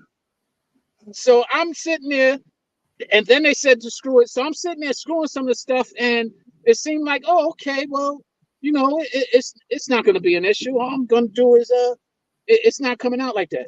Man, I turned the screw, the whole faucet just exploded. I flooded the house. I didn't know how to turn off the water. It was outside. It just kept going and going like a geyser. Finally, one of the neighbors came because we had just moved in the house. One of the neighbors came, and I was like, "Yo, I can't get the water up." I mean, I literally was swimming in it, eating it, all that. And so they took me to the place outside where you had to turn the water off from. And my lady she won't ever forget it. She said, the first thing it said, turn the water off. And I just went beyond that. And my lesson was learned that I am not a plumber. And more importantly, read and pay attention to the instructions that you are following. So every house has two water shut off. You have two water shut off. It is either inside your house or sometimes it be out. Most times it's inside your house. And if you have a basement, it's usually there. So you got two forms of shutting off your main water. So that and the one outside, if it's outside, you dealing with the water coming down. So it was the main water line. To shut it off, or a channel lock. You can shut it off with a channel lock too. It's probably about 3 feet down in order to get through it. But yeah. Well, thank you, Hank. And I'm learning still. But again, I'm a guy from the projects. Did not know. I turned off the water. You know how you turn it off under the sink? I'm thinking that's the line to turn off the. So I turned that off. But man, oh man, was I so wrong? You turned off with the hot cold water. That's all you turned off. You didn't turn off the main water. I learned that now. I wish I knew you then, Hank. I would have called. I'd have been like, "Yo, how do we do this?" Follow instruction. Hey, Precious. I just pulled up a picture of me, even with trying to use YouTube University, of me trying to fix it. If you're able to share that, that is an accurate representation of me trying to fix shit. I'm gonna stare. I'm gonna look at that. That ain't you standing like that, is it? That ain't you standing like that. No, it's past down. King, that ain't you standing like that, is it? No, sir. I don't sag. No, I said, King, that ain't you like it, is it? Oh, no. Hey, man. I'm just sharing the meme. I hope not. God damn it. And you know what's crazy? That's a young gentleman in the back of a telecom cabinet looking at batteries. Well, I don't know what it is, so thank God for him, whoever he is. I'm just kind of disappointed that I wasn't Precious's kind of guy, because man, I feed the economy. I don't know how to do shit, man. I'm from the city, I'll hammer a nail, but all the heavy lifting. Hey, man, you know what? Give me the best price. Get your ass in here and get your Guidos and shit. Well, that's my how, stuff. that's how I grew up. My dad was able to pay for things, and then me, my mom, and my brother did things around the house. So I got some rudimentary skills, but I ain't trying to do nothing. You know what? I didn't get to where I'm at now to go do that shit myself. I'm feeding the economy. I'm helping America great, keeping America great by passing the money around and shit. That's what I do. Yeah, no wonder my wife looks at me with this thing. I had to grow the beard so my wife could imagine me as LX Ahente and shit. Holding strong, so I appreciate you for holding strong with the beard, because some people would have had grown and then cut it off by now. So you're holding strong with that beard. Well, you know what I found out, right? That my wife has been harboring a secret bearded love for a guy. I can't cut it off now. She grubbing it and feeling it and shit. So, that's you know what? You cheating on me, goddammit. You always wanted a bearded guy, and you settled for me. I bless you for that. So now I got the beard. I can't shave it off. So Brother Pratt, you know what it is. She's seen me on the show. She's seen me on the show. Oh, yeah. I made sure she ain't seen your sick ass. I made sure she ain't seen her. You ain't right. She said, Robert, I want you to grow hair like he. This pain over here, Lester, y'all better not stop. Don't do this. Don't do this in this pain. Oh man, that's just funny, man. Like this. Yo, no, man. The wife is dedicated, man. I'll accept you as you are. I know that's right. And you know what? I did my video for my wedding, and I was going to post it, but there's so many memories in there that I share with the family. Everybody calls me crying. But if you ever want to see a real wedding, my wedding, I looked at it, I said, look at me. You know what? I look at my wedding, I looked at how I looked, and all I can say is, what happened to you? What happened to you? Because, man, I was, you know what? I must have left a lot on the table. I was looking good. Wife was beautiful. But okay, she's beautiful. The wedding was for her. But I started looking at myself. I said, holy shit, man. You know what? I didn't appreciate what I had going on back then. Holy moly. She's a lucky one. Look, every day you're afforded a new day, new mercy. So work with it. I'm gonna chop that up one day and put it out there for all y'all to see what a wedding used to look like from the past. Definitely love to see it. All right. So has everyone gone? Kenny, did you go on this one? Did everybody? Nah, but I had a quick question. So wait, King, do you plan on getting married? No plans on getting married. Kenny, that's a sensitive subject, Kenny. Very sensitive.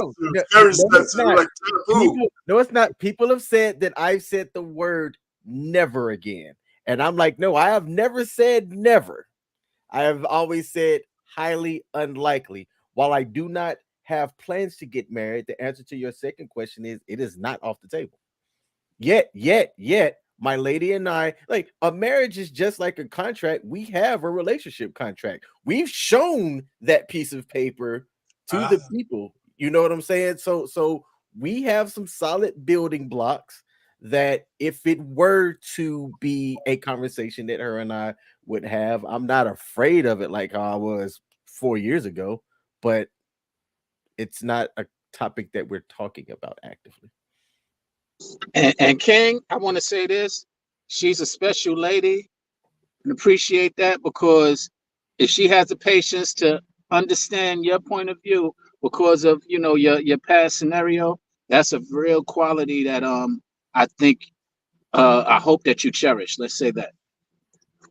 No doubt.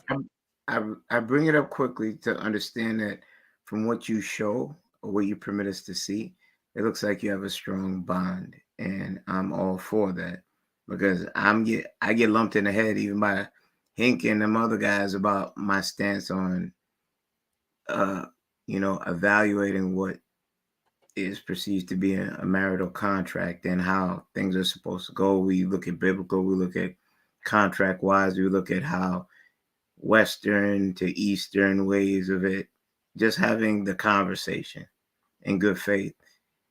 Like I have an uncle, 40, 50 years, they've been together. They never got married. They ain't going nowhere. But for some, like you said, the contract is for, I'm doing it for the woman. I'm doing it to please the woman that I cleave to, that I call my rib. If you're looking at it biblically and following those tenets so that she could be without regret or resentment that you took something precious from her. Ooh. No pun intended.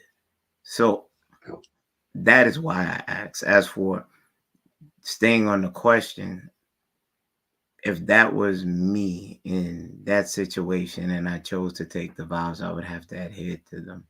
I would say that within the matrimony and me just being graduated from college, I would have to strive to get my PhD before I'm in a pine box within the marital contract, if you get where I'm going. Because I know nothing is a perfect monolith of anything, and it's just about learning those nuances to keep a marriage lively, together, happy, and functioning. And we have way too many examples nowadays of how people are so quick to run away from something they swore under God that they would keep forever.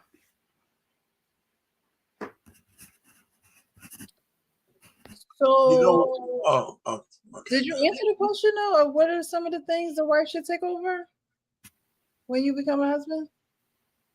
Take over? Yeah, I thought the improvements as for when you got married. Or so if you want that caveat, what she should take over.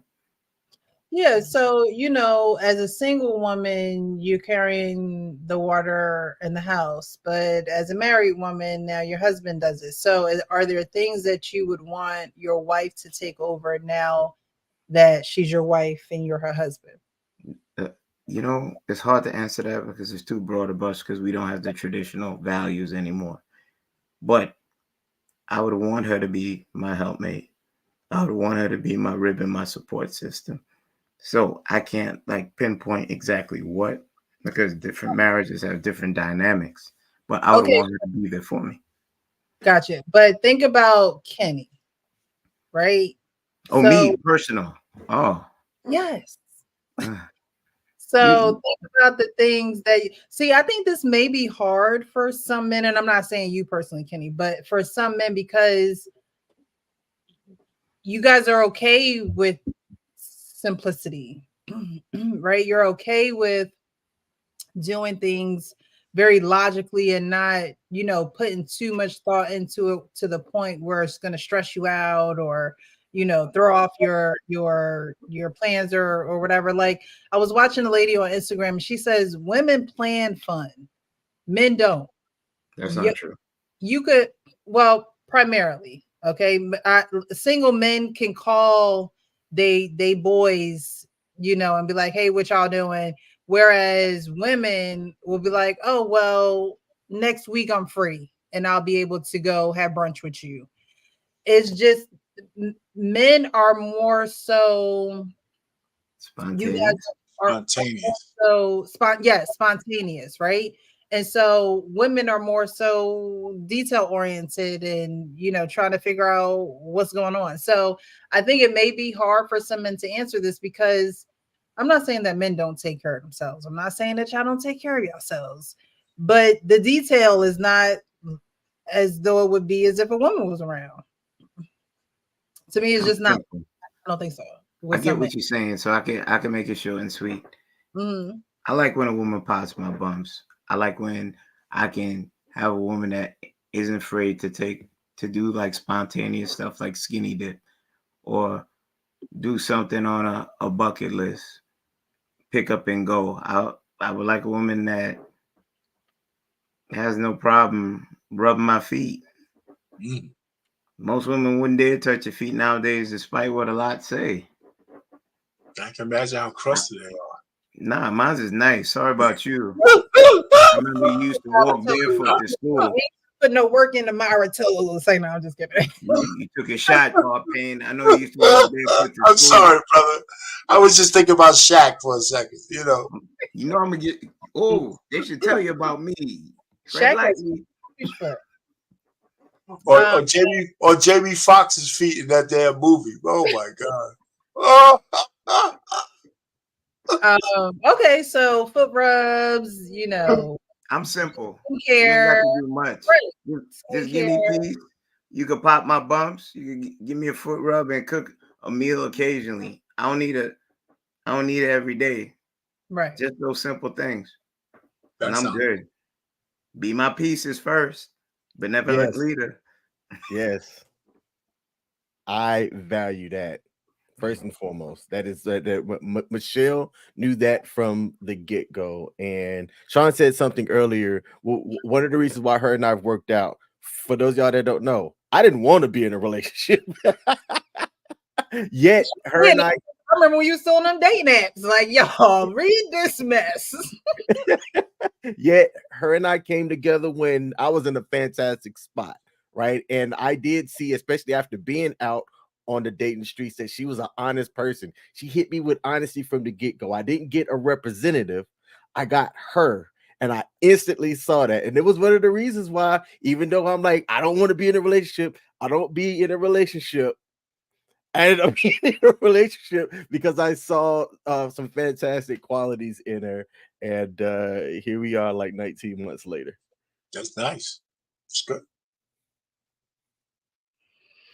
All right. So did everyone go on this? I think Hank went, Kenny went, Sean went, Arcane. All right. I think you all went on this topic. So I appreciate you guys for sharing, you know, what are some things that wife should take over now that you're a husband. And all the things that you said, I don't think that women should have an issue taking those things over. If she is a woman who's into you, she wouldn't mind doing those things. So whether it's nurture, self-care, cooking for you, doing your laundry. Some guys like to do their own laundry though. That's one thing that some guys, they like, don't touch my laundry. You ain't gotta wash my clothes. So I find I don't mind doing our laundry. I do them both, folding on. I like doing laundry. Well, good, because I'll do the ironing and things like that. But if you like washing and drying, hey, be my guest.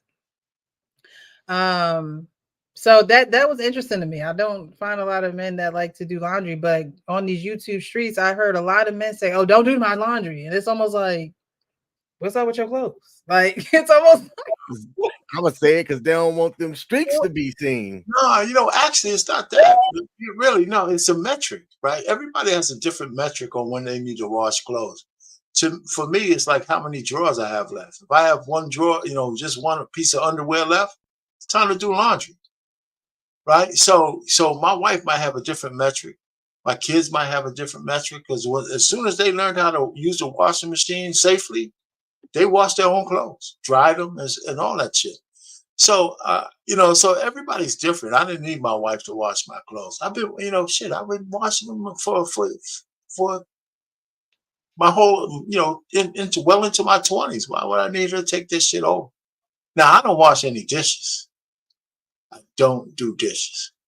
So, Arpine, roughly, how often are you guys' wash machine running throughout the week? Is it like? Oh, my kids are grown now, but it's not much, because me, my secret is I got a lot of pair of drawers, so and I don't have to do it that often. But the goddamn pail is so happy. When I was younger, I was able to run up and down the stairs with a full pail. Now I'm doing like maybe backwards and shit because it's just heavy, So I only do my, but I my metric has always been how many drawers I have. How many drawers you got left? Because you can't wear drawers twice. Wait. You can't wear drawers. You do all that. Right. I think you turn yours on the inside. I think that's what you do, R-Pain. You know what? No, I'm not gonna ever be that guy. That's why I know. That's why I use that trick. I'm never that guy. No matter how bad it is, no matter how tired I am. I've only got one pair of drawers left. It's time to wash clothes. You never free ball R-Pain, No. go in your jeans, go about the business. Or go buy some new ones. You outside. don't feel like I doing can't laundry. go outside without drawers because all I think about is if I ever got stopped by cops and they want to take my clothes off, I gotta have some underwear on. You know, I can't get out there and be freewheeling and shit. You know, while I'm in the lineup. Well, officer, he doesn't dress your big ass. Why would he need to do that? Well, you know what? If he want a horror show, you know what? I'll give him one. Oh my gosh. Oh my gosh. Okay. You know what I'm saying? Come on. You know, think about Hey, drawers I got. Like you should have at least like 2 or 3 weeks worth of underwear without having. you gotta have at least 2 or 3 weeks worth of drawers. Yeah, before you know. I mean, I don't think you should wait 3 weeks. Are those Yeah, Sean. that's not the You need, Oh, they you out need, there? it sound like he's Give him the food mute. order. Here we go. You're going mute, Sean. Give him the mute. Okay. All right. So we're gonna move on to the next topic. Yeah. And do you guys iron before we move on? Because a lot of people don't iron no more. I don't know why people don't iron no more. That's one thing I do like doing, ironing my clothes. Yeah. Nope. Okay. Only iron when I need them. Only iron when if I'm gonna wear it, I iron it. But it just hanging around, they hang up. Only if I need to wear it, I'll iron it before I go out. I don't even know. I don't iron it before I My Levi's got that hella crease in them. Them some bitch stand up. You look like a crease wearing dude. They're not wrong, no. They don't roll with it, but you can tell about a certain type of person that you put some water on that crease. You put some water on the crease. I'm going with the hot iron. It'll stay in there. Now I would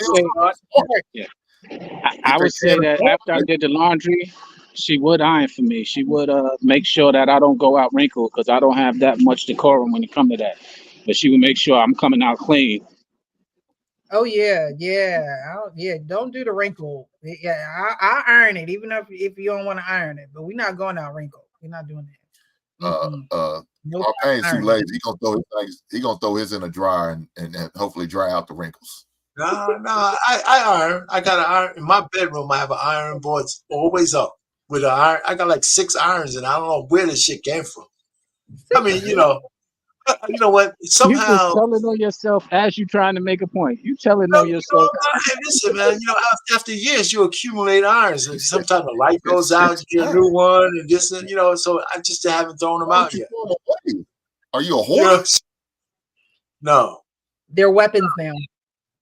No, it just happens that way. It's not 6. That's why you lost in 4 arguments, R-Pain, because your ass get that iron upside your goddamn head. Oh my you know what's so funny though? When she said that, I said, "Oh my god, I really lost that many? I don't remember." And Fatty loved it. Fatty loved it.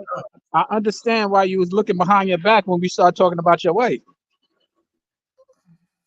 Oh, you on that panel too? Man, my wife. Actually, she was bringing me I'm talking about tonight. We started speaking about her. You was looking behind you. You looked all nervous. No, my wife is like, she's sleeping, man. She ain't up here, man. Listening to me crazy. That's why you can talk. That's why you can talk freely now. I talk freely all the time. Listen, when she came up here, I was talking freely already. And you know what? The funny thing is, she was bringing me a sandwich of all things. Right? You know how men don't like, women don't like to bring a sandwich. She brought a sandwich. Just say, here you go, Big Daddy. What's up, fella?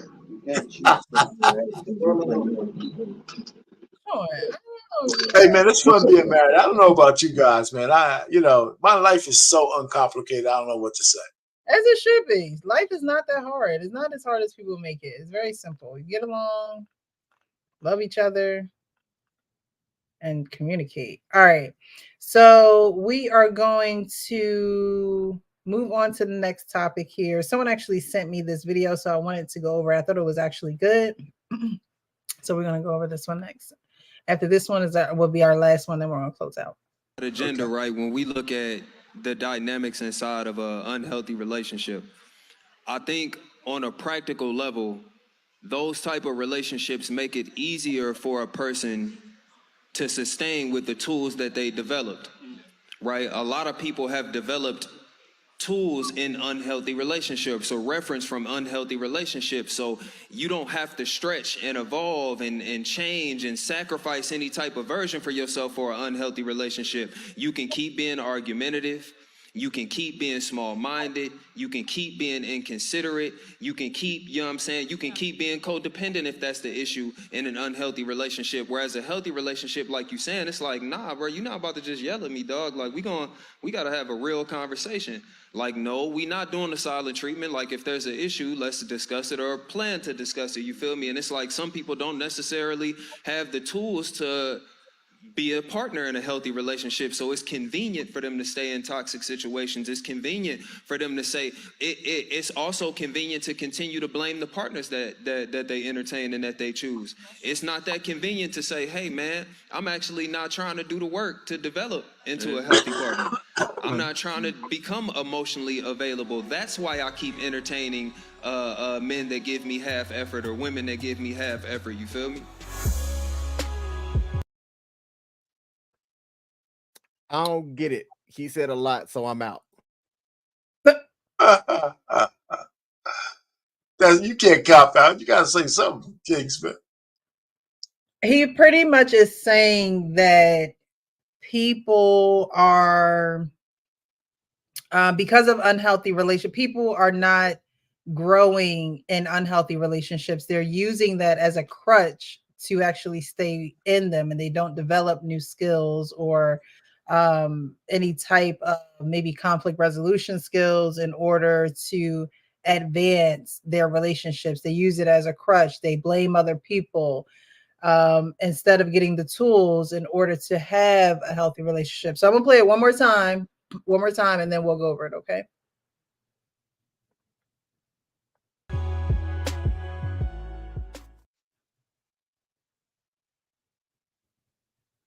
Outside of gender, right, when we look at the dynamics inside of an unhealthy relationship, I think on a practical level, those type of relationships make it easier for a person to sustain with the tools that they developed, right? A lot of people have developed tools in unhealthy relationships, so reference from unhealthy relationships, so you don't have to stretch and evolve and change and sacrifice any type of version for yourself for an unhealthy relationship. You can keep being argumentative, you can keep being small-minded, you can keep being inconsiderate, you can keep, you know what I'm saying, you can keep being codependent if that's the issue in an unhealthy relationship. Whereas a healthy relationship, like you saying, it's like, nah, bro, you're not about to just yell at me, dog. Like, we gotta have a real conversation.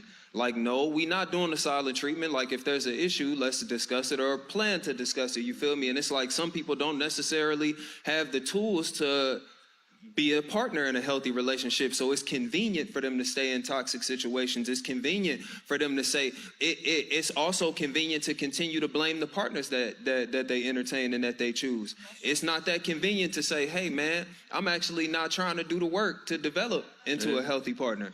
I'm not trying to become emotionally available. That's why I keep entertaining men that give me half effort or women that give me half effort, you feel me?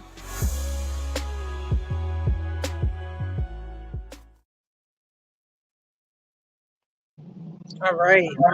So I wanted to pose two questions to you guys. And the first one is, so what are some dynamics of an unhealthy relationship? Like, how do you know you're in a unhealthy relationship from the men on the men's panel, from you guys' perspective? How do you know you're, excuse me, in an unhealthy relationship? Got a person you want to go first? Okay, you can go first. Well, I guess one of the things, every conversation that you have turns into an argument. That is that is a red flag that sign is unhealthy. Another one is how they treat others, how they interact with others, and is it always like constantly being done in a disrespectful manner? You know, every interaction with not only you but with other people as well. To me, is a example of an unhealthy relationship. If we can't have a cordial conversation where we can actually talk about something and actually address it and deal with it and move on past it, not that it's continuously thrown back in your face, you know, 2 or 3 weeks later or down the road, if we have another disagreement, all of a sudden the argument we had 6 months ago is being brought up again. That's not healthy, because it's obvious somebody doesn't know how to handle and move forward in the situation. So to me, that's an example. That's interesting. You make some good points, but it's not always that cut and dry. For example, if in fact I was just listening to the pastor yesterday, Pastor Darius Daniels, and he had this is a lot, and he was speaking about something. He said, and when you have the conversation, he said you give the scenario, the setting, so to speak. He said you identify the behavior, and then you discuss the impact of that behavior on your relationship. And then if there are no adjustments made, and that's the point that I was going to say to that, if it keeps coming up and they're throwing something in your face, quote unquote, which is commonly used, were there any adjustments made? If there wasn't, then they're not throwing something in your face, possibly. Perhaps you're doing it again, doing the same thing that was discussed, the same behavior that is impacting the relationship, and nothing has been adjusted on the person who they're speaking to, whether it be the guy or the girl. And so then that becomes, when you see it or you identify it again, the toxicity or the root of the issue, and it rears its ugly head, and that's why sometimes it's brought up. But so in addition to that, because those are some good points that you mentioned, Hank, I would say that part of the toxicity is not being able to maturely communicate, identifying when in fact your emotions are out of control and being able to control them, because part of it is allowing your emotions to control you instead of you controlling your emotions, and that comes with emotional maturity. And I'm not speaking about gender in this case, I'm speaking about either, because we have a tendency, I know I have a tendency to sometimes get I call it passion, but I sometimes get in my emotions, and frustration is an emotion. And if I'm frustrated about something, which I find myself at times in conversations when we're trying to grow, then I now have lost my emotional decorum. I like that word, so I'm using it a lot today. And I need to check myself. And sometimes if they bring that to my attention, I know I was having a conversation earlier today, and it did escalate to places. And what I realized is that when we escalate to those places, we kind of ignite each other's emotions and trigger each other's emotions. And when we're talking like I'm speaking now, and we're talking with where that is controlled, or when I'm talking when that is controlled, usually our conversations are a lot better off. But when I get frustrated and I escalate in volume, or I escalate in tone, or I change my tone, it sometimes is matched from and no matter who I'm speaking to, and it goes into a toxic place. So, Sean, you said it's not cut and dry. Oh, it's cut and dry. It's not cut and dry for those who don't want to really address or want to continue with the individual they're dealing with, because there's something else, maybe physically, that attracts you to them, other than what's going on between their ears. So it is cut and dry. Only thing you do go to a restaurant and intentionally, let me give you a hint, fellas, intentionally mess up your order and see how that woman reacts to it, or intentionally mess up her order and see how that woman reacts to it. Does she act in a calm and collective, respectful manner? Or did she get off the hinges? Does she lose her cool? Just do that.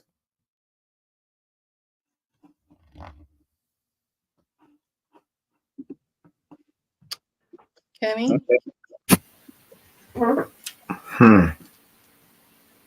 Trying to pick the right ones.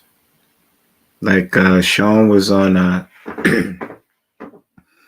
Sean jumped on the live that I had with this unruly female that tried to accuse me of something and was more expletives rather than her holding to her point, which were all lies.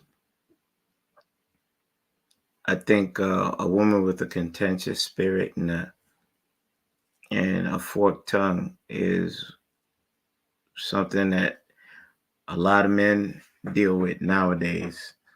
A woman, like I expressed before, should be peaceful. She should be feminine, and she should be friendly.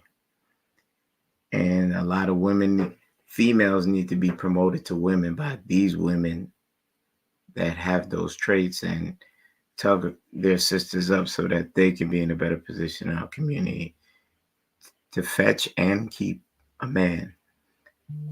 I can't stand a woman that tries to buck up with me and tries to say I'm more masculine than you, tries to raise the tone where it can become aggressive past words. Because newsflash, before, now, and even in the future, women aren't built to push men to those levels and deal with the repercussions that come from it. It takes those men to refrain from such. That's another thing, that masculine thing. Only the strong can show compassion for the weak. A third thing.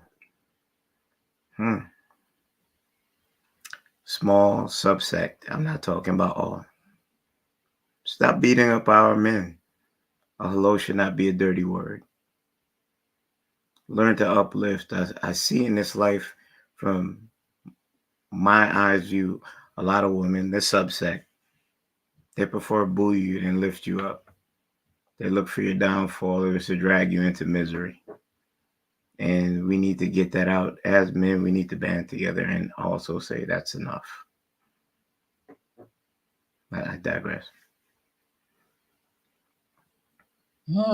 Stop hitting on the men. Jeez. All right. Who haven't gone on this yet? All right, Payne? I haven't. Yeah, I haven't. Listen, as a married man, and maybe I'm biased, I don't believe in relationships the way we have them in the modern era. I don't think there's any plan for the future. So if there's no plan for the future, why grow?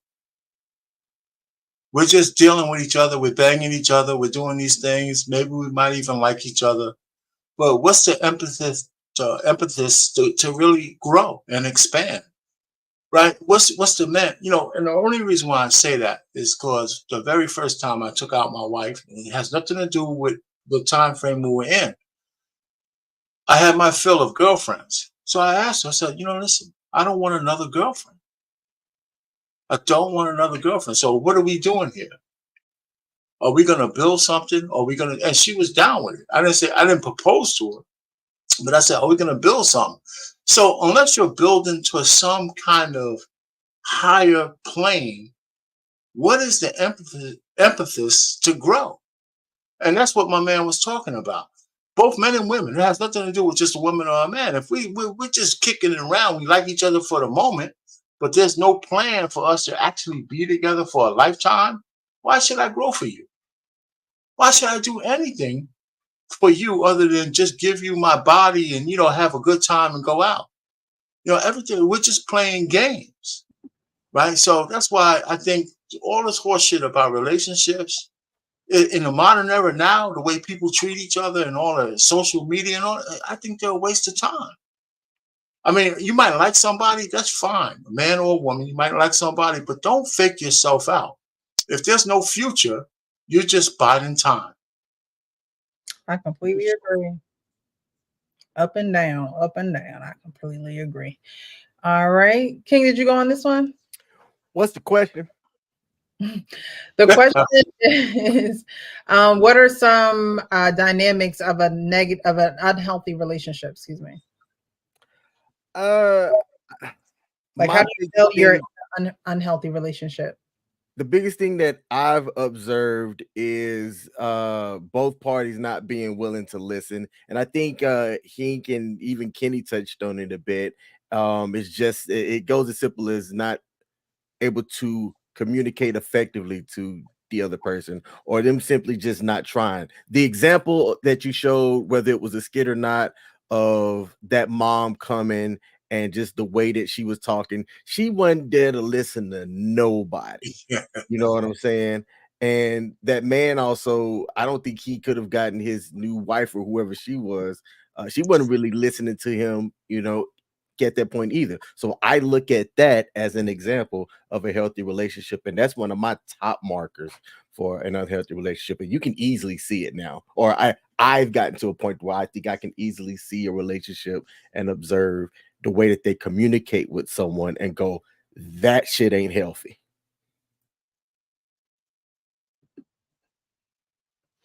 All right, all right. I don't know if did Sean go on this one? I feel like he did.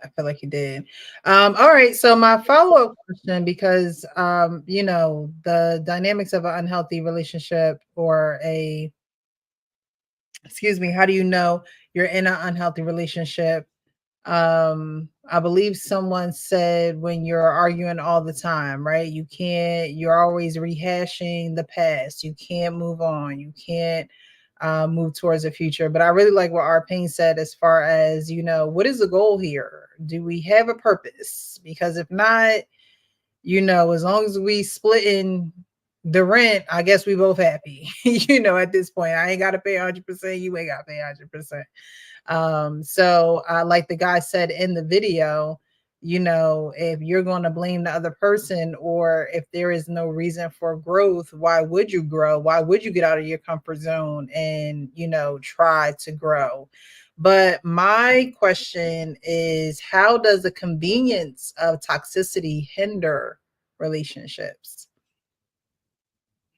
And the convenience of toxicity, meaning like what Arpine said, we're not growing, we're not going anywhere. We don't really have a goal. There's no emphasis on the relationship. How does the convenience of toxicity hinder relationships? The convenience that you're referring to, let me give you one example, would be when people are comforted in, for example, somebody who's been hurt in a relationship, they might they might mess with a married woman or man because they don't have to take on the responsibility of ever taking them as a bride or a husband. And that is comfortable for them because they can kind of, as one person used to say, when that person gets on their nerves, let's say it's a woman and her man who she's dealing with is married, and her man is at her house and gets on her nerves. Her man helps her out with the house and all of that, but she can say to him, "Go home, go back with your wife," because it's a convenient scenario, and she don't. It's kind of like a safety net sometimes as well. When you get into a relationship and somebody else is not ready, it's a safety net to where if y'all walking a tightrope over to the intention of being married, you're walking with a safety net, something that you can bail out of real quickly, and that also is one of the convenience, easily bailing out. That's the one of the convenience that us single people sometimes use to our advantage, and it can destroy the hopes of a relationship. It can destroy the ability for that relationship to grow. It can destroy the confidence and the foundation of that relationship as well. Easy to bail out. Hey, Sean, thank you. Anybody else want to weigh in on this one? How does the convenience of toxicity hinder relationships? No. If you're solid, why do you want toxicity? That's cancerous. There's nothing good outcome-wise that you could have. long term, short term, with anyone that puts that venom in anything that you're trying to do as for aspirationally building a relationship that works. Kick rocks. Somebody in the comment section asked a good question, but I don't have an answer because say it. Which one? I've never stayed in that. But the question was, if toxic is all you know, then how do you develop the tools to know and understand what a healthy relationship is?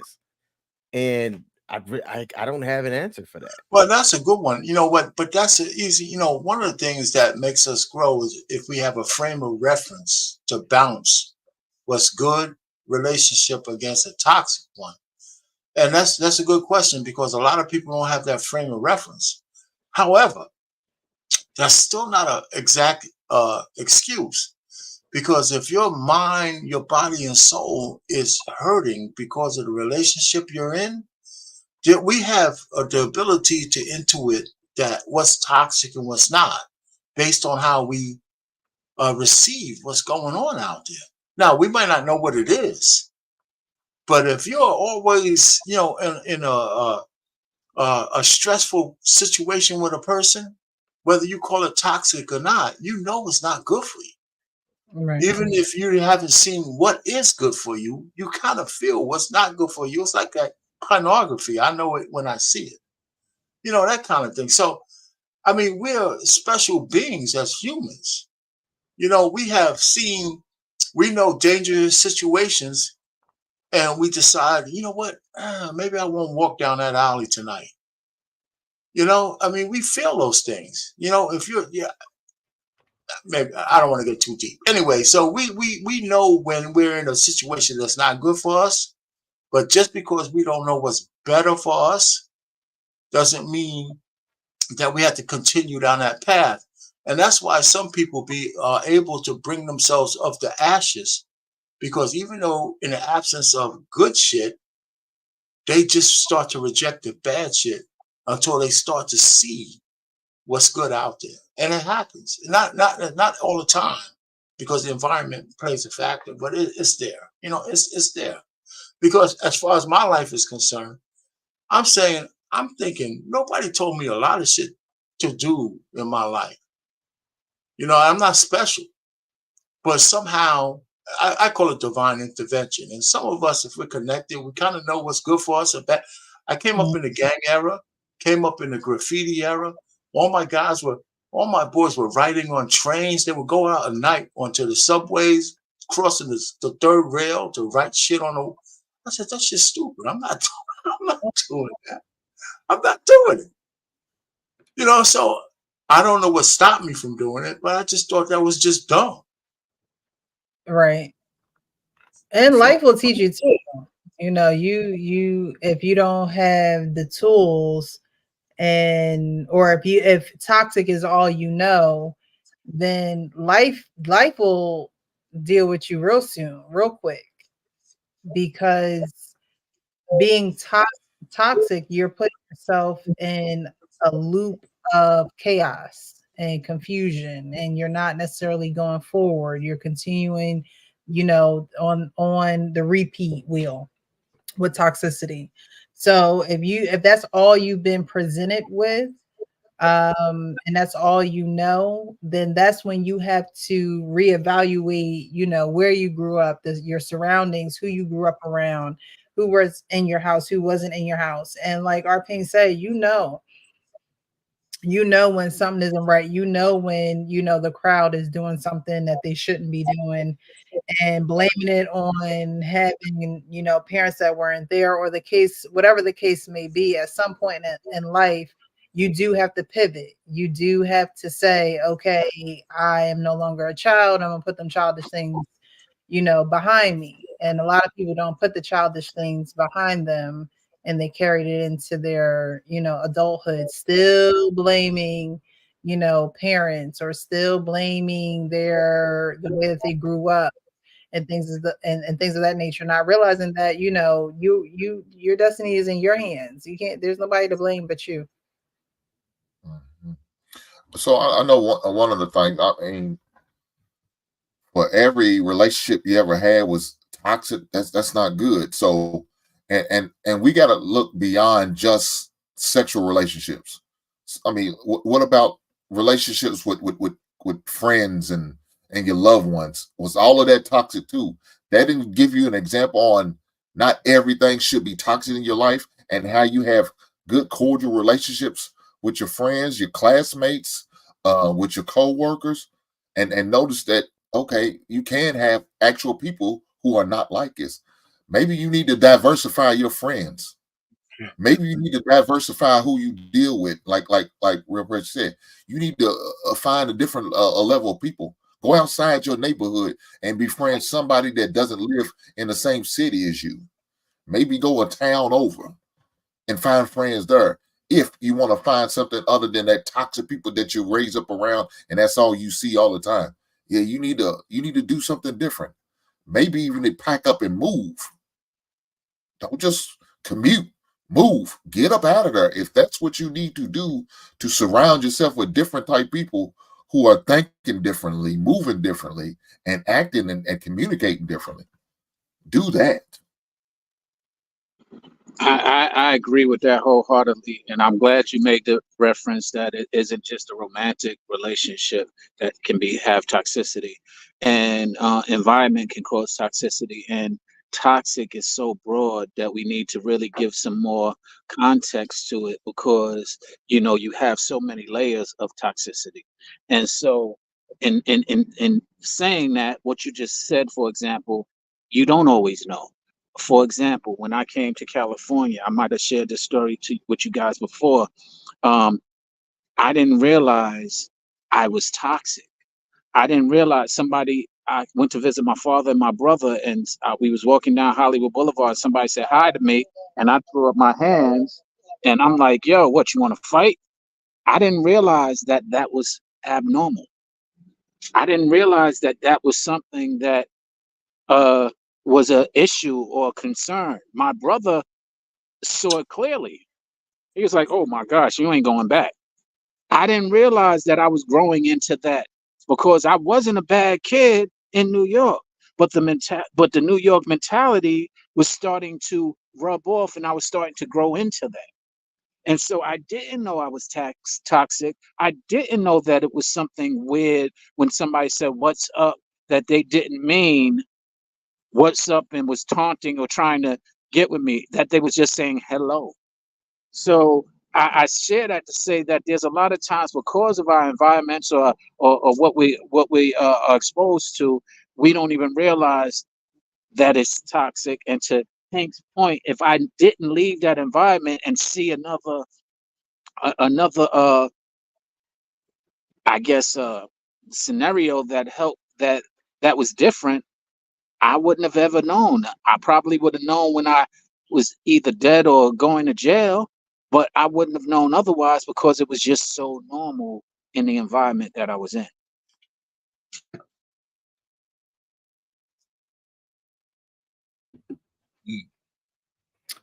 I can definitely understand that, because I'm from North Jersey, so I can't imagine if I would have stayed in North Jersey.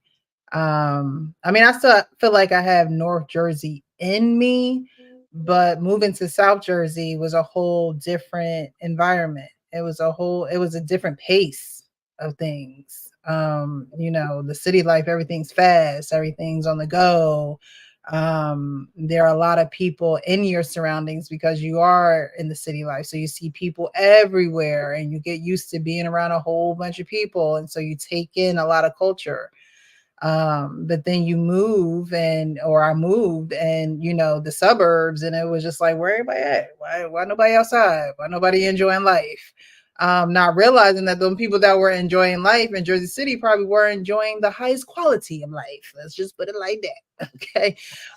So environment does have a lot to do with it. And as much as we don't, necessarily want to give credence to that, it definitely does. And so you definitely have to be careful with,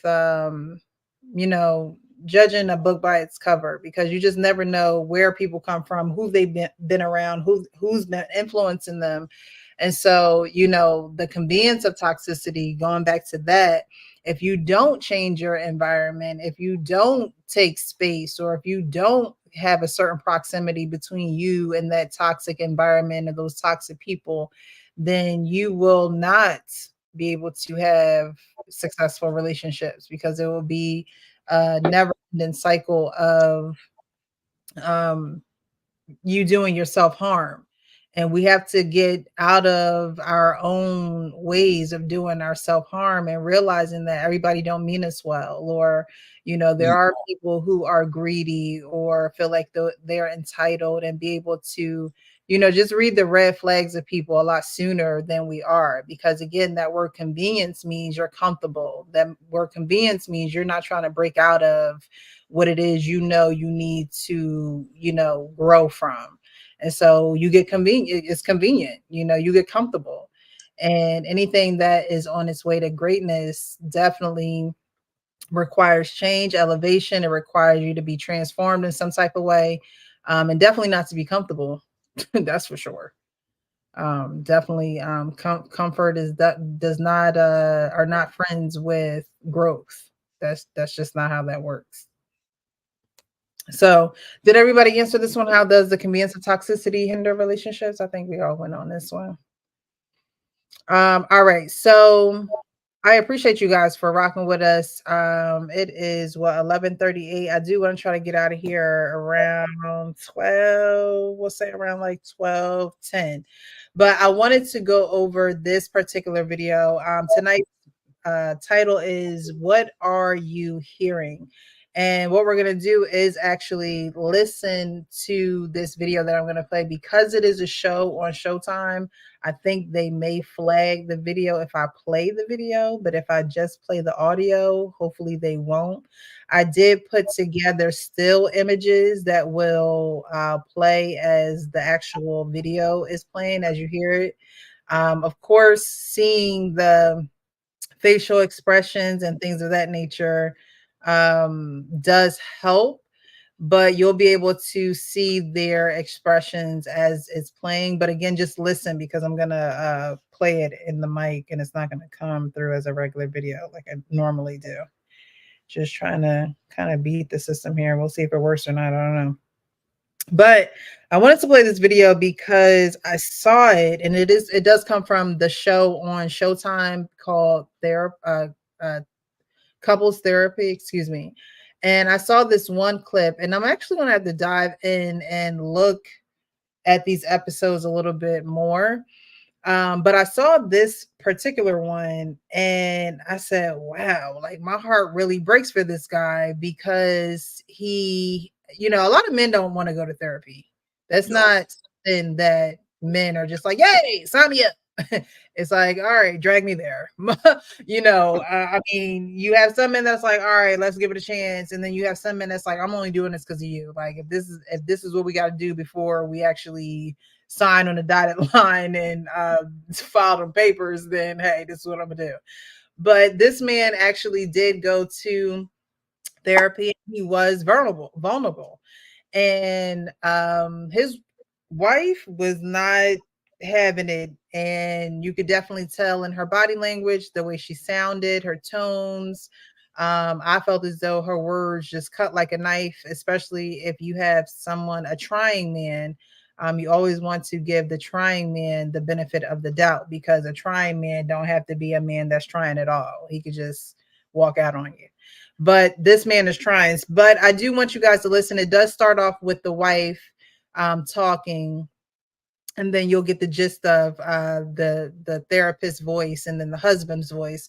But I do want to play this, and I just want to know from you guys, you know, what are you hearing? Okay.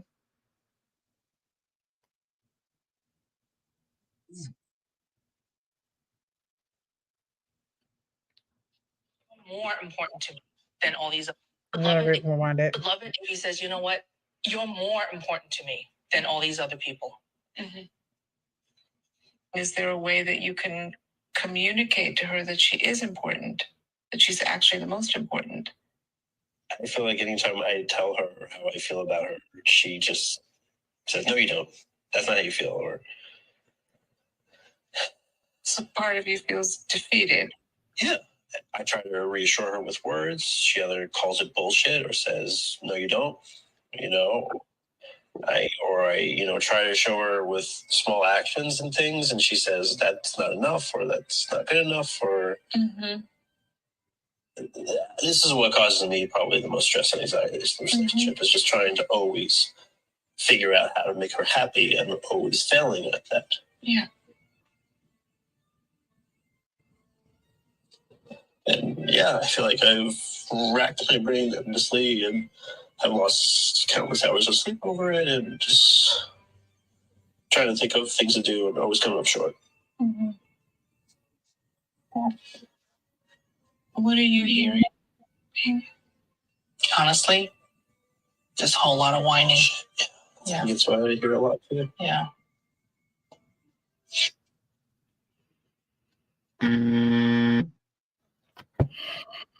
So, what did you guys hear?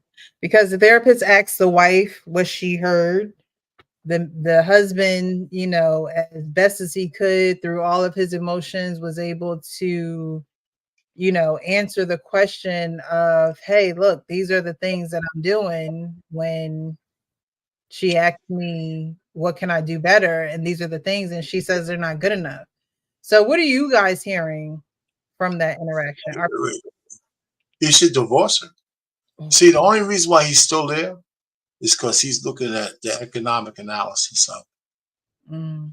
And he should, you know, because, you know, when we did our panel on sexless marriage, you know, there's a point where if the other party's not willing to even converse with you or acknowledge that you have an issue, there's nothing you could do. It's over. She doesn't even want to acknowledge that he has a problem. So he's going to be pounding his head against the wall. And that's one of the things that men do and we don't get enough credit for.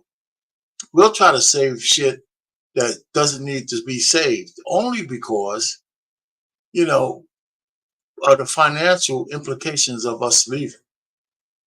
And that's true. I mean, you know, it might not be true in every case, but I think in the back of most men's minds when they're married, they know that if they leave the woman, the courts are going to be in her favor. And they're a little older, so he might not have the kids to worry about, but he has a lot of assets, probably. And if she's not the breadwinner, she's gonna rake him over the coals. She hates him. She doesn't even like this dude. So in the court, she's gonna destroy him. So he's making an economic. Do I want to be happy or have a satisfying life with this scrag, or do I want to start over at 60? That's his choice. That's his choice. I'm serious. You know, so that's the calculus that he's doing. I'll land it there.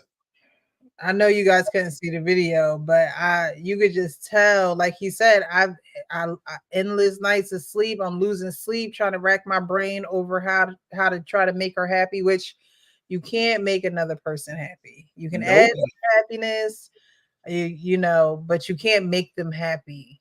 It's just not going to work. If they're not happy deep down inside, if they're not making that decision to wake up every day on the right side of the bed, optimistic about the day, there's nothing that you can do. And I agree with our pain. She has made up in her mind that she wants to be stuck there. She doesn't want to address the issue because addressing the issue knows that she's going to have to unpack some things of her own. And if she stays there, and if she stays with the, well, I just want to hear you say, you know, I'm the most important thing to you, or I'm the most important person to you. I mean, that's so narcissistic. Men have so many people to, you know, to watch. Oh, you know, they have so many things and people, places and things to watch over. And I'm not trying to say that your wife is not important, but she's not even the most important. I mean, honestly, if you believe in God, God should be the most important because he is a jealous guy. He don't want nobody before him. So even as I couldn't even form out of my mouth to say, if I was married, I want you to say, I'm the most important thing in your life. I wouldn't. I would feel very arrogant saying that. I would feel very, very arrogant. Should I be up there in priority and importance? Yes, but the most important, because if you make me the most important, if something was to happen or I fall beneath the perfect line or whatever, then what? So I don't know. I think that was a little weird for her to want to demand that from him. You know, tell me I'm the most important, I'm more important than those other people. I'm not quite sure who those other people are, but I don't know. I found that weird for her to say to him. But actual King Smith, what were you hearing when you listened to it? Oh, I heard a lady that has no more love nor respect for that man that she's in a relationship with. Like, my two immediate thoughts and questions were, why is she with him if that's the case? All right. And then I can likely agree with our pain in that he's doing the calculated risk of, if I if I walk away from this, I am going to feel this pain. There's a term that I heard. I don't know how old he was, but in the still image, he looked older. And there's a term that I heard called a gray area divorce or something like that, where typically a guy that's older, if they get divorced, it's harder to recover. It's easier to recover if you get a divorce under, like, I want to say it's 40, but if you get a divorce over 40, apparently it's just that much harder to recover from. So I hear a guy that also sounded like he still had love for her, and if she wanted it to work, I think that relationship could work, but she's checked out. That shit's done.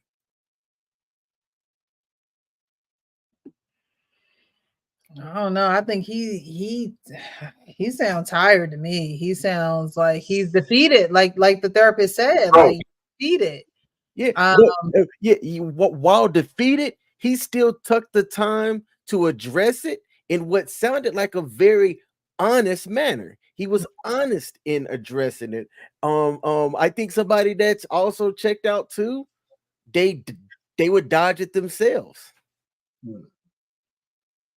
Yeah, I mean, you can't give it to him. At least he tried to, usually when someone is trying to work on something, you should at the least acknowledge them working on it. So, you both can have something to look back on and say, hey, look, remember when we was here and now look at you. You don't even do that anymore, or you've improved in that area, or whatever the case may be. But he definitely is trying, and she just like, it just sounds like a whole bunch of whining. How does him explaining him, the therapist said, hey, can you explain what you supporting her looks like? He explains it, and she tells him that he's whining because what he's doing is not getting through to her. How is that whining? He's literally just explaining how this whole thing is going. Gaslighting. It's a loser. She don't love him no more. I wouldn't call, I wouldn't call her a loser. I would call her someone that is fed up with a situation. Not her. I'm saying he's a loser. Why is he a loser? Because he got a woman that don't love him no more, and he's stuck. So that makes him a loser? Yes. There ain't no way he's gonna go. She's being belligerent because she knows she got him over a barrel, and she's roasting his ass on a slow flame. And no matter what move he goes, she's gonna benefit. I agree with our pain. You do? I agree. That man, to feel as though you have no option and to be stuck is a loser mentality. Brother King. Well, I hear y'all and I understand what you're saying, but I think, is he the loser or is she the loser? Listen, No, she's good. She's gonna benefit. She's gonna be, she's old as So hell. if we're She's talking about, really, okay, it'll be if we're a young talking man about who the wants to wins, chicks as soon as she gets rid of him, will be some young stud, some if meth, it's meth eating guy busting those chicks as soon as she leaves. Pain, He's not doing it right.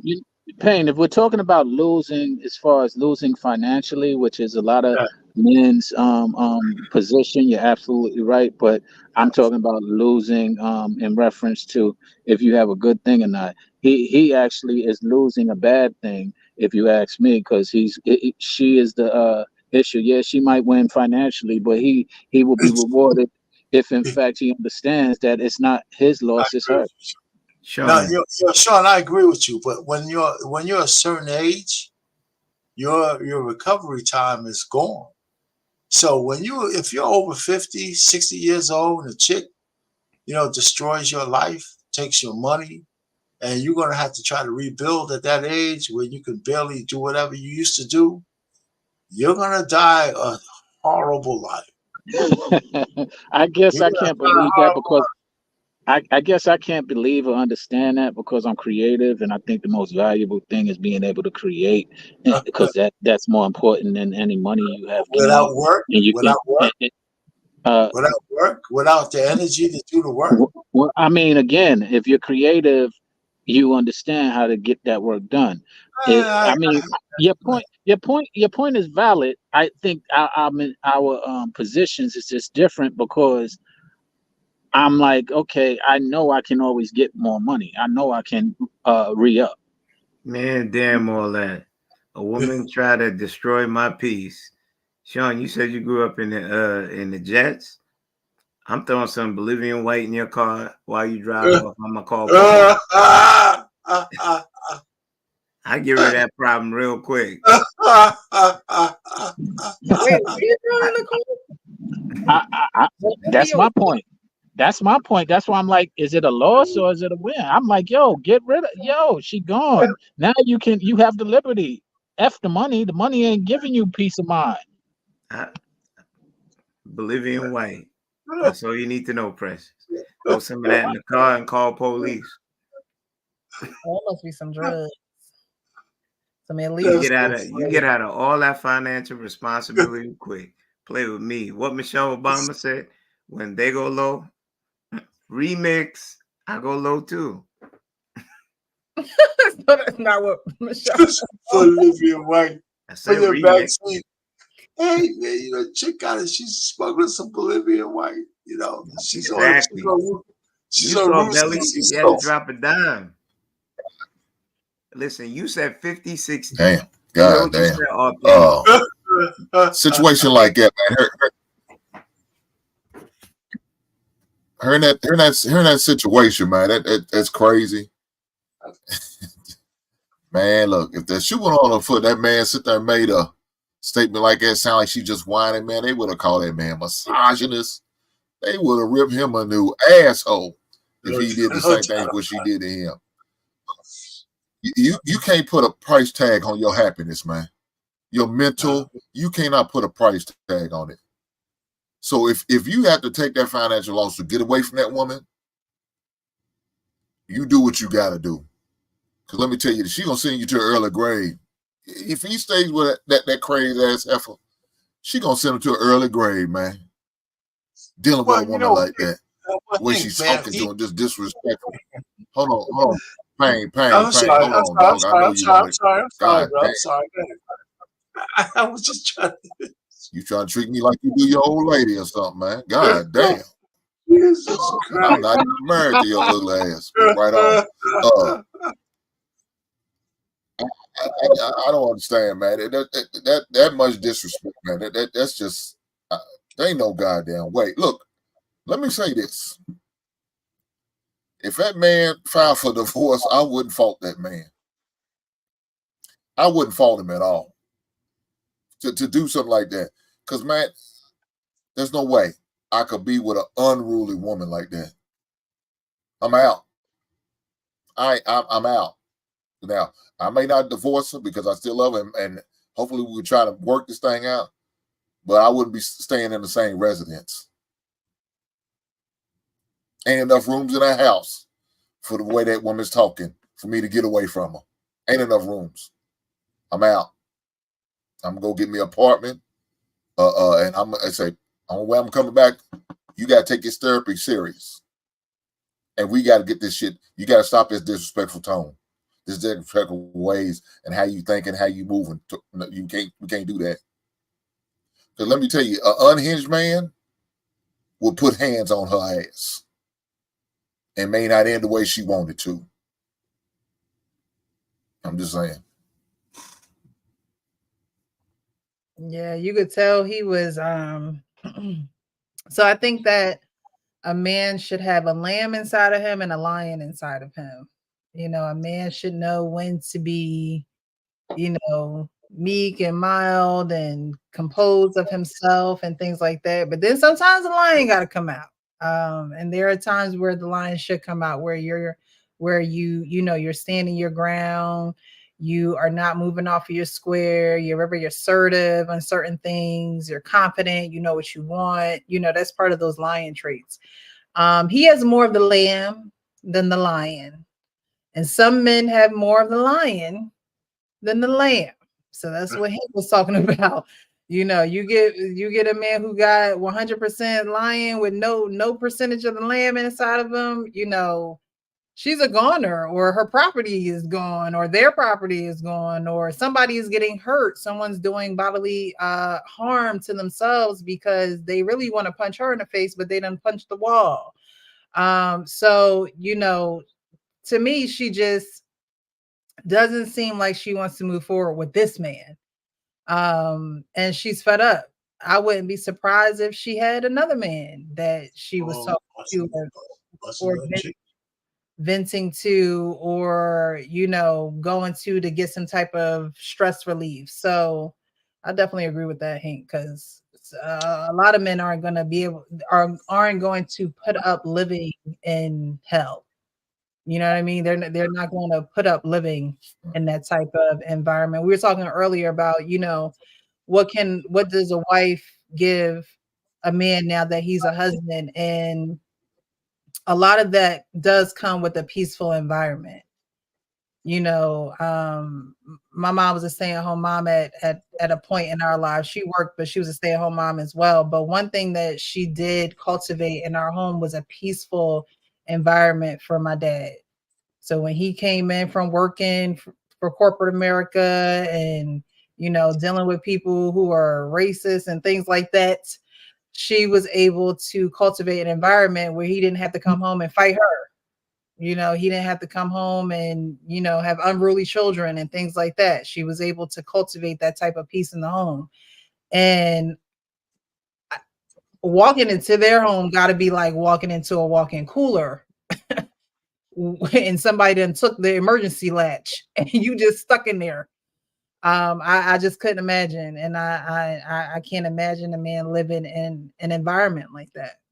Well, but the truth of the matter is, if we look at generations, the recent generations, a lot of men don't understand because they don't have the frame of reference of being able to stand up against the so-called black girl magic influence. And the only reason why I say that, even though those people weren't black, I'm saying most, especially since we're black, most men are trained and groomed to acquiesce to their women in our culture. And that's a mistake. That's a big mistake. And listen, I don't know how much alienation I have in my own family because I told them I'm not putting up with that shit, you know? And I have, you know, one of the things that here's the one thing I give women credit for. In the Payne family, one of the reasons why we're really close is because my grandmother and grandfather on that side had a lot of daughters. And daughters tend to keep the family together, right? And that's the environment I grew up in. But the point I'm saying, because I don't have anything they trust me, they still love me, right? But I'm the rebel. I'm an OG rebel. And so when I talk, they listen to me even though they're mad. And so we go into these debates. So I'm just saying that most black men have been used to being told what to do by the women in their lives. And it's not always negative, it's not always bad. But we're not women, we're men. And so we don't think like women. We're not supposed to.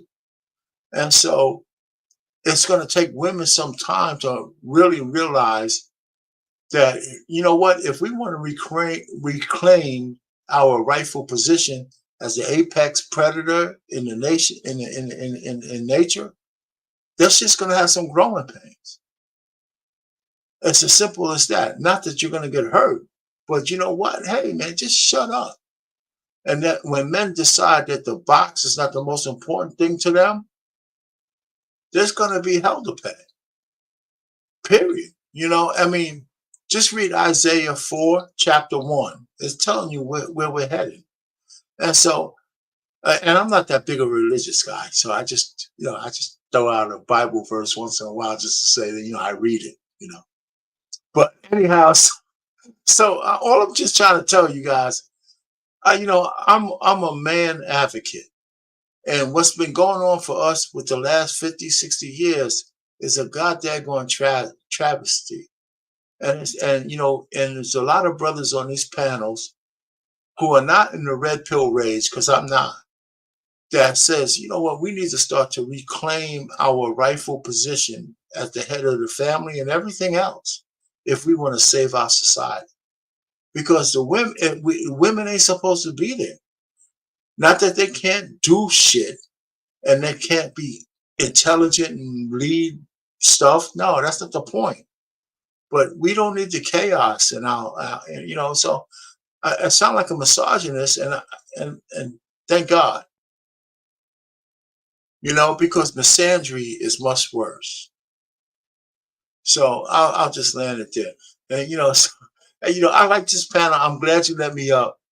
You know, and I love women. I do. But you know what? God, man, women, and children. Period.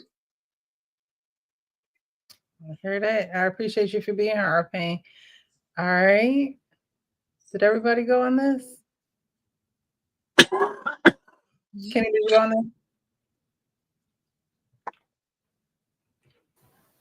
And if anybody wants to call in, definitely call in. If not, we'll go to final thoughts. But pretty much, what were you hearing, you know, during that exchange between the wife and the husband? No, what she was hearing was whining, but I mean, I heard a man expressing himself through to his wife. That touched on part of the things that you were asking about the toxicity question that you posed. She sounded actually like she could care less if he was alive or dead. She made it seem like his voice had no place in her heart, her soul, or spirit anymore. And she was just ready to find anything to get away. I look at her as one of those ladies you see on like those murder shows for the insurance, that she's going out there and putting that little small bag on the head, finding a little young dude, give him a little taste of that, you know, that seasoned coochie, and promise him, you know, champagne and all the PlayStation games he wants. Just take old head out and we live a good life together. She reminded me of one of those type of ladies, because I actually seen the full video. A man that still wishes to pour out his heart. Today's it looks weak because we touched on that like weeks before. Men don't have any refuge where they can express themselves, and especially to the one person that they should be completely open with. You're actually seeing how she treats him. You should be able to come home and be unguarded and be fully transparent. I would say 99% with that person that's looking across from you, that's saying, I'm glad you're home. That one that's embracing you. That's nothing that I would even want in the bed next to me. That's why a lot of couches in America are dented. A lot of guys are in this situation. All pain touched it.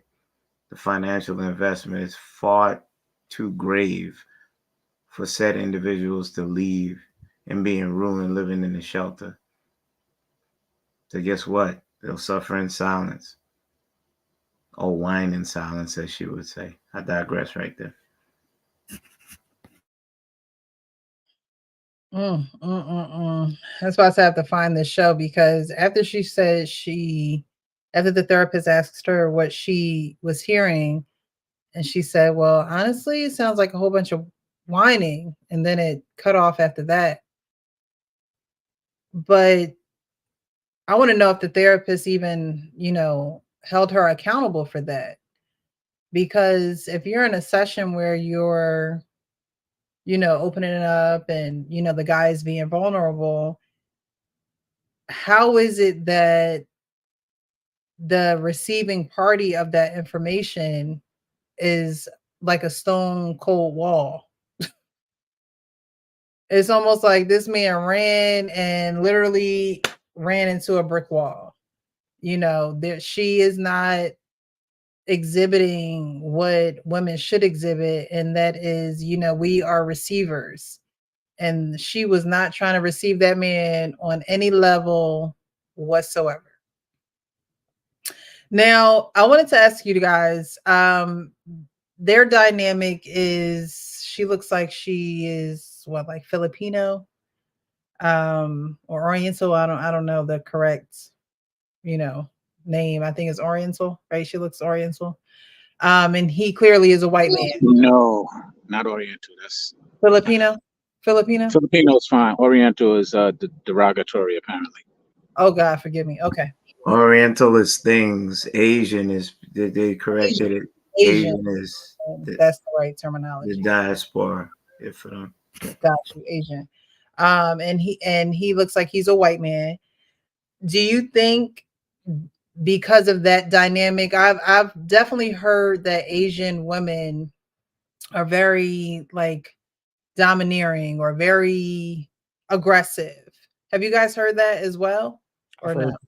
I've heard the opposite. I've heard a little bit more. The opposite. Wow. I heard Asian women are very aggressive. We're not talking about when you go to the Chinese store to get your chicken wings and no, I'm talking about the tiger mom syndrome. Yeah, they're not docile. Not what you think. Maybe the men are docile, but not Asian. Well, Asian and poly-Asian are two different things. Filipino is more poly-Asian. No, I'm just saying Filipino are more poly-Asian, and they might have those dominant characteristics at times. And Asian being like from Asia and being not from Asia, but like more on the Japanese, so on. They have different cultures that bring docile. Okay. The tiger mom was trademarked based on Asian women. They ain't docile. The men might be, and Asian women love white men. They love white men more than they love their own men. You said in America, they do. Just do some research, man. Pain. You said tiger bomb. That's a tiger bomb. Make your yang hard. Tiger bomb. That's what tiger bomb is. I know what it is. Why would they be compared to that? Listen, we're talking about Asian women. I mean, let's not. I saw this movie Species. The guy says, we wanted her to be a female because they're more docile. The guy was an asshole. Women ain't more docile than men as predators. So all I'm just trying to tell you that this whole notion that we got the little soft geisha girls walking around with the shoes and shit, that's TV. All I'm just trying to say is Asian women ain't that meek like you guys think they are. That's all I'm saying. Well, I think we need to really, I really think we need to really we're sounding very racist. We really need to distinguish. Listen to what I'm saying. Wormhole and shit. I'm telling you, they ain't that big. Listen to what I'm saying.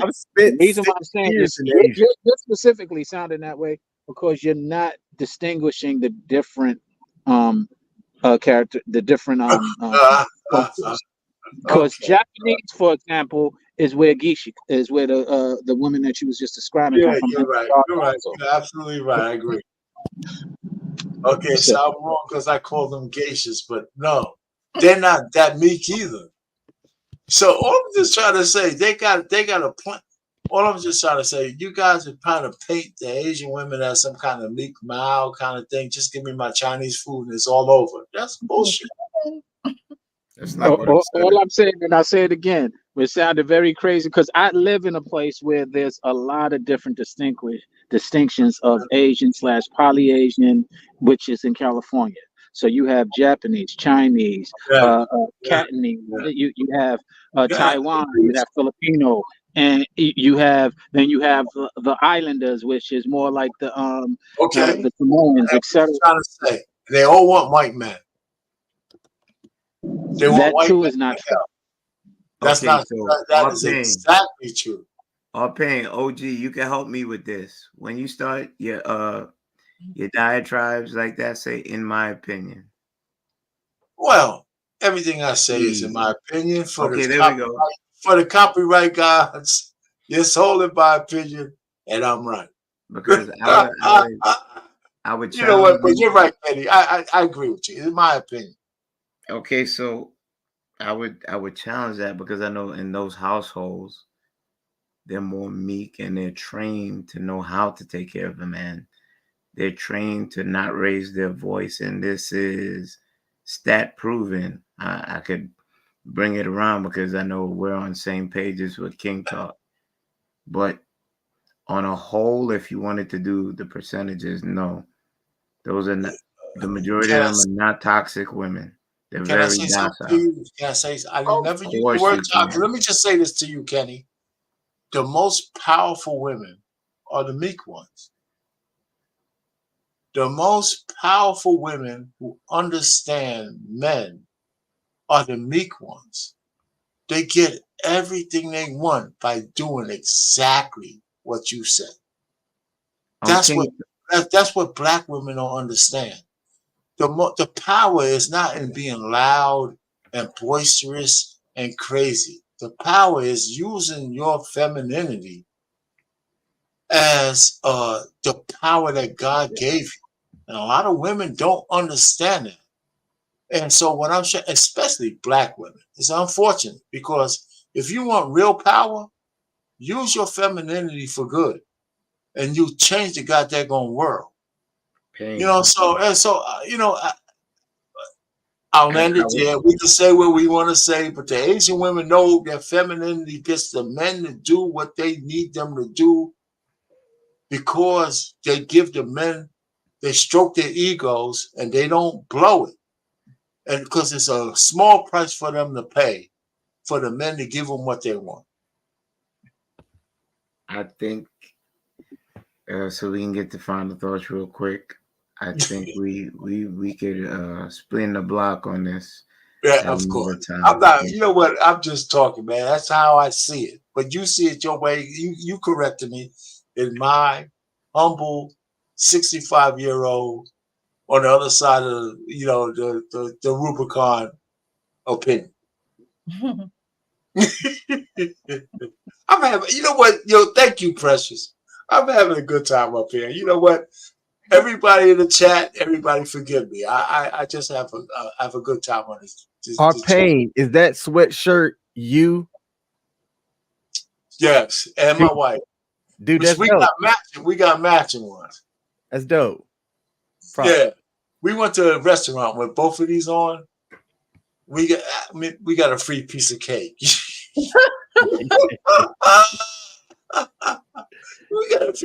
For about $200-something bill, we got a free piece of cake.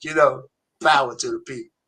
Oh my goodness! Yeah, grateful when the freebies come by. My wife looked much better in hers than I do in mine. So what can I say? No, we appreciate you, Arpain. I think you actually help this platform because we have people of all ages watching, but I think you represent very well for the baby boomers and those people who maybe are retired, or those people who are just watching this panel like, what's going on in this crazy world? Let me watch The Real Precious. Hey, and again, 38 years of marriage is to be respected. Yes. I'm gonna say that straight up. It'll be 37 really in 37, August. yeah, 37. Yeah, so we're going. Yeah, so I appreciate that, experience and that knowledge, and just being you. You definitely bring a certain life to this panel, so I appreciate you. So we're gonna move on to final thoughts. We're gonna start with Sean, move on over to Kenny, up to Arpane, and we'll end with my co-host, the actual King Smith. Final thoughts on anything that we spoke about. Okay, my final thoughts is let there be love and care and consideration consistently is really something that I think will help our relationships. And that's that, my final thoughts. All right, let's keep being short and sweet, Sean. Consideration. All right, so Kenny? I think we need to tap back into the old R&B classic songs when the truth was spoken.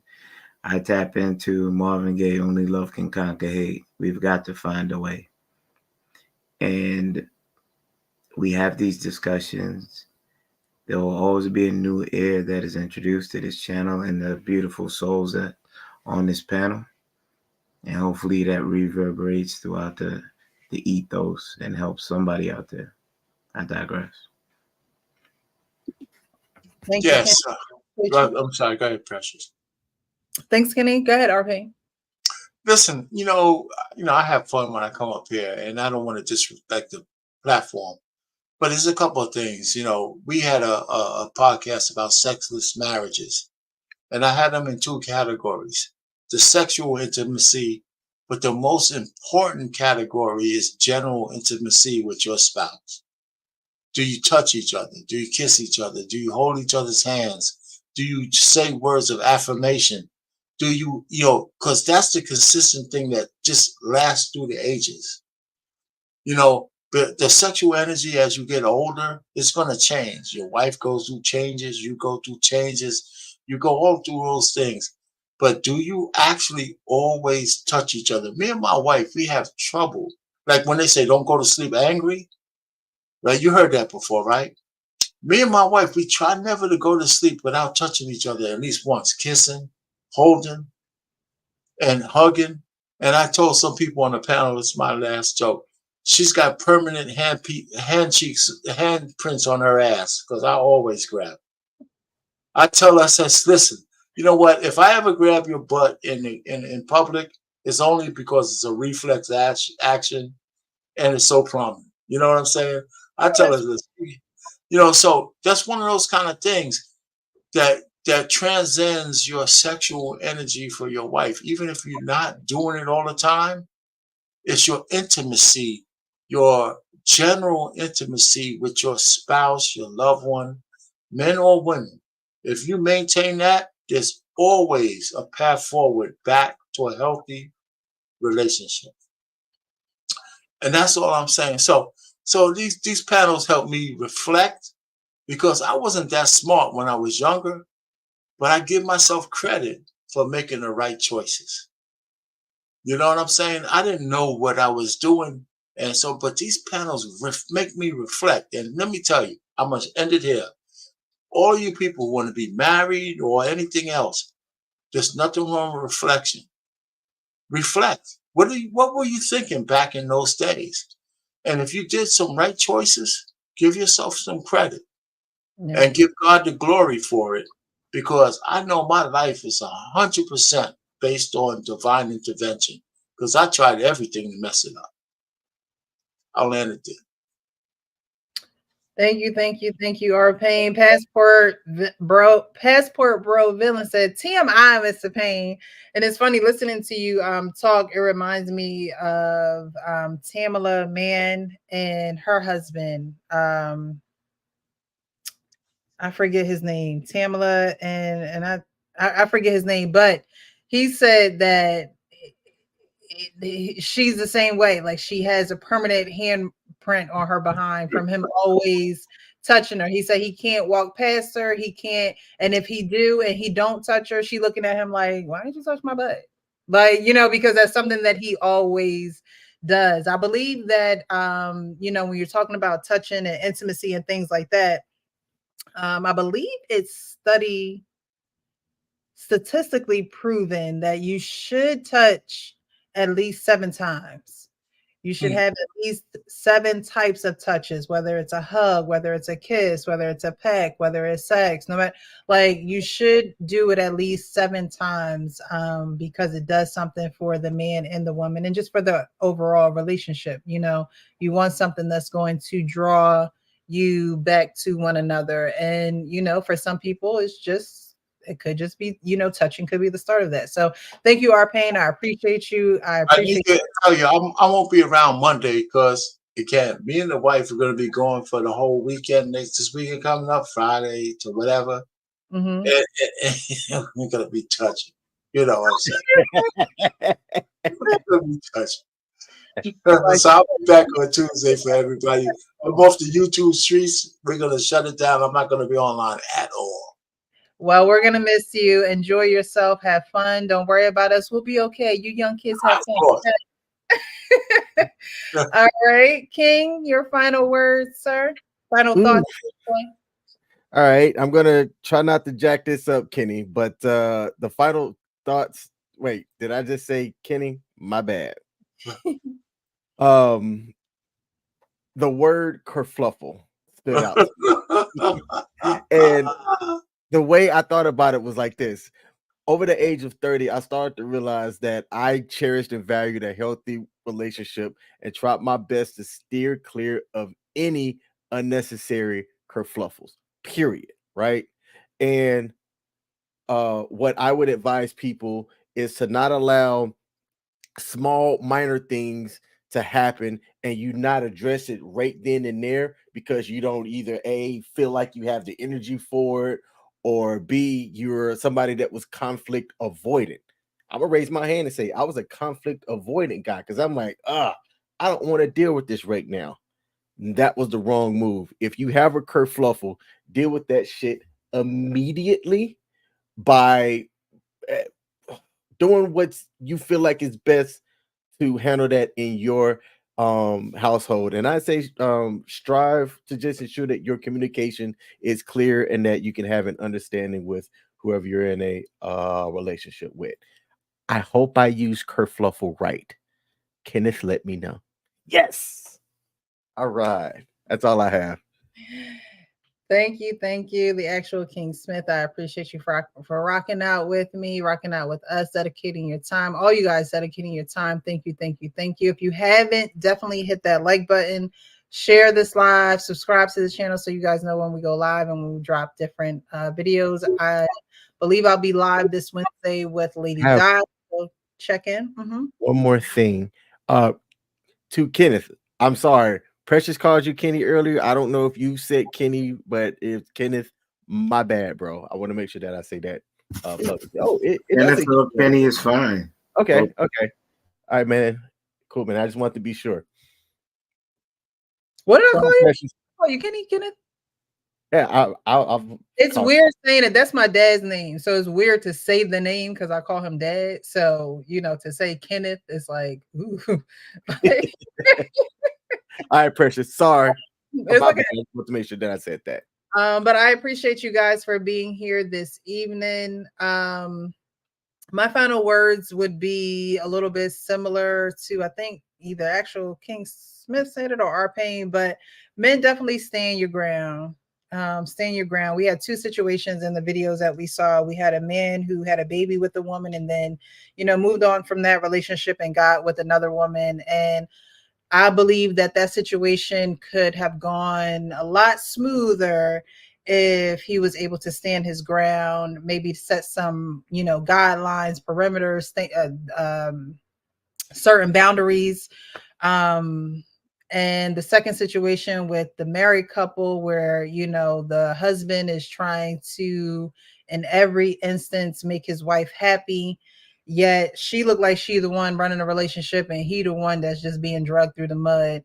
when it's really the other, the other way around. She is overpowering that relationship, and it doesn't seem like it, like the therapist says, it does seem like he's defeated. And so I like these panels on Mondays because the men give their perspective in certain situations. And the overall perspective that I have been hearing this evening is for men to stand their ground. And so that I'm going to close with that final thought as well, because the sooner you stand your ground, the sooner women will realize that they can't play with you. They'll realize they're going to be out here in these streets lonely and cold because they want to play. And, some people get stuck in that convenient toxic cycle because they don't want to grow. They don't want to move outside of that. And, if you're going to be with someone, like Arpain was saying, if you're going to be with someone, what is the purpose? What is the goal? Because if there is no purpose, if there is no goal, you're wasting time and you'll get comfortable in those toxic cycles. You'll be one of those people that's like, how did I get here? It's been 3 or 4 or 5, 6 years. Why am I still here? And it's because you really didn't have a foundation, a goal, a purpose to begin with. And so you done got comfortable.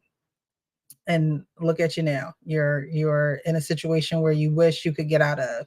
Well, guys, I appreciate you. I appreciate the chat. They were very active. We had one caller today.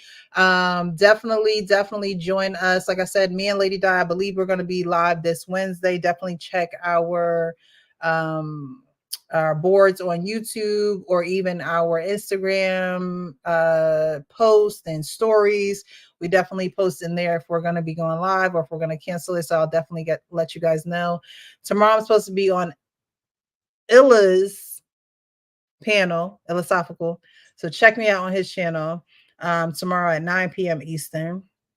But other than that, I appreciate you guys. You know what I say, keep it real with yourself so you can keep it real with others. Happy Monday, but most importantly, happy Tuesday. All right, you guys have a great day. Thanks. Have a good one.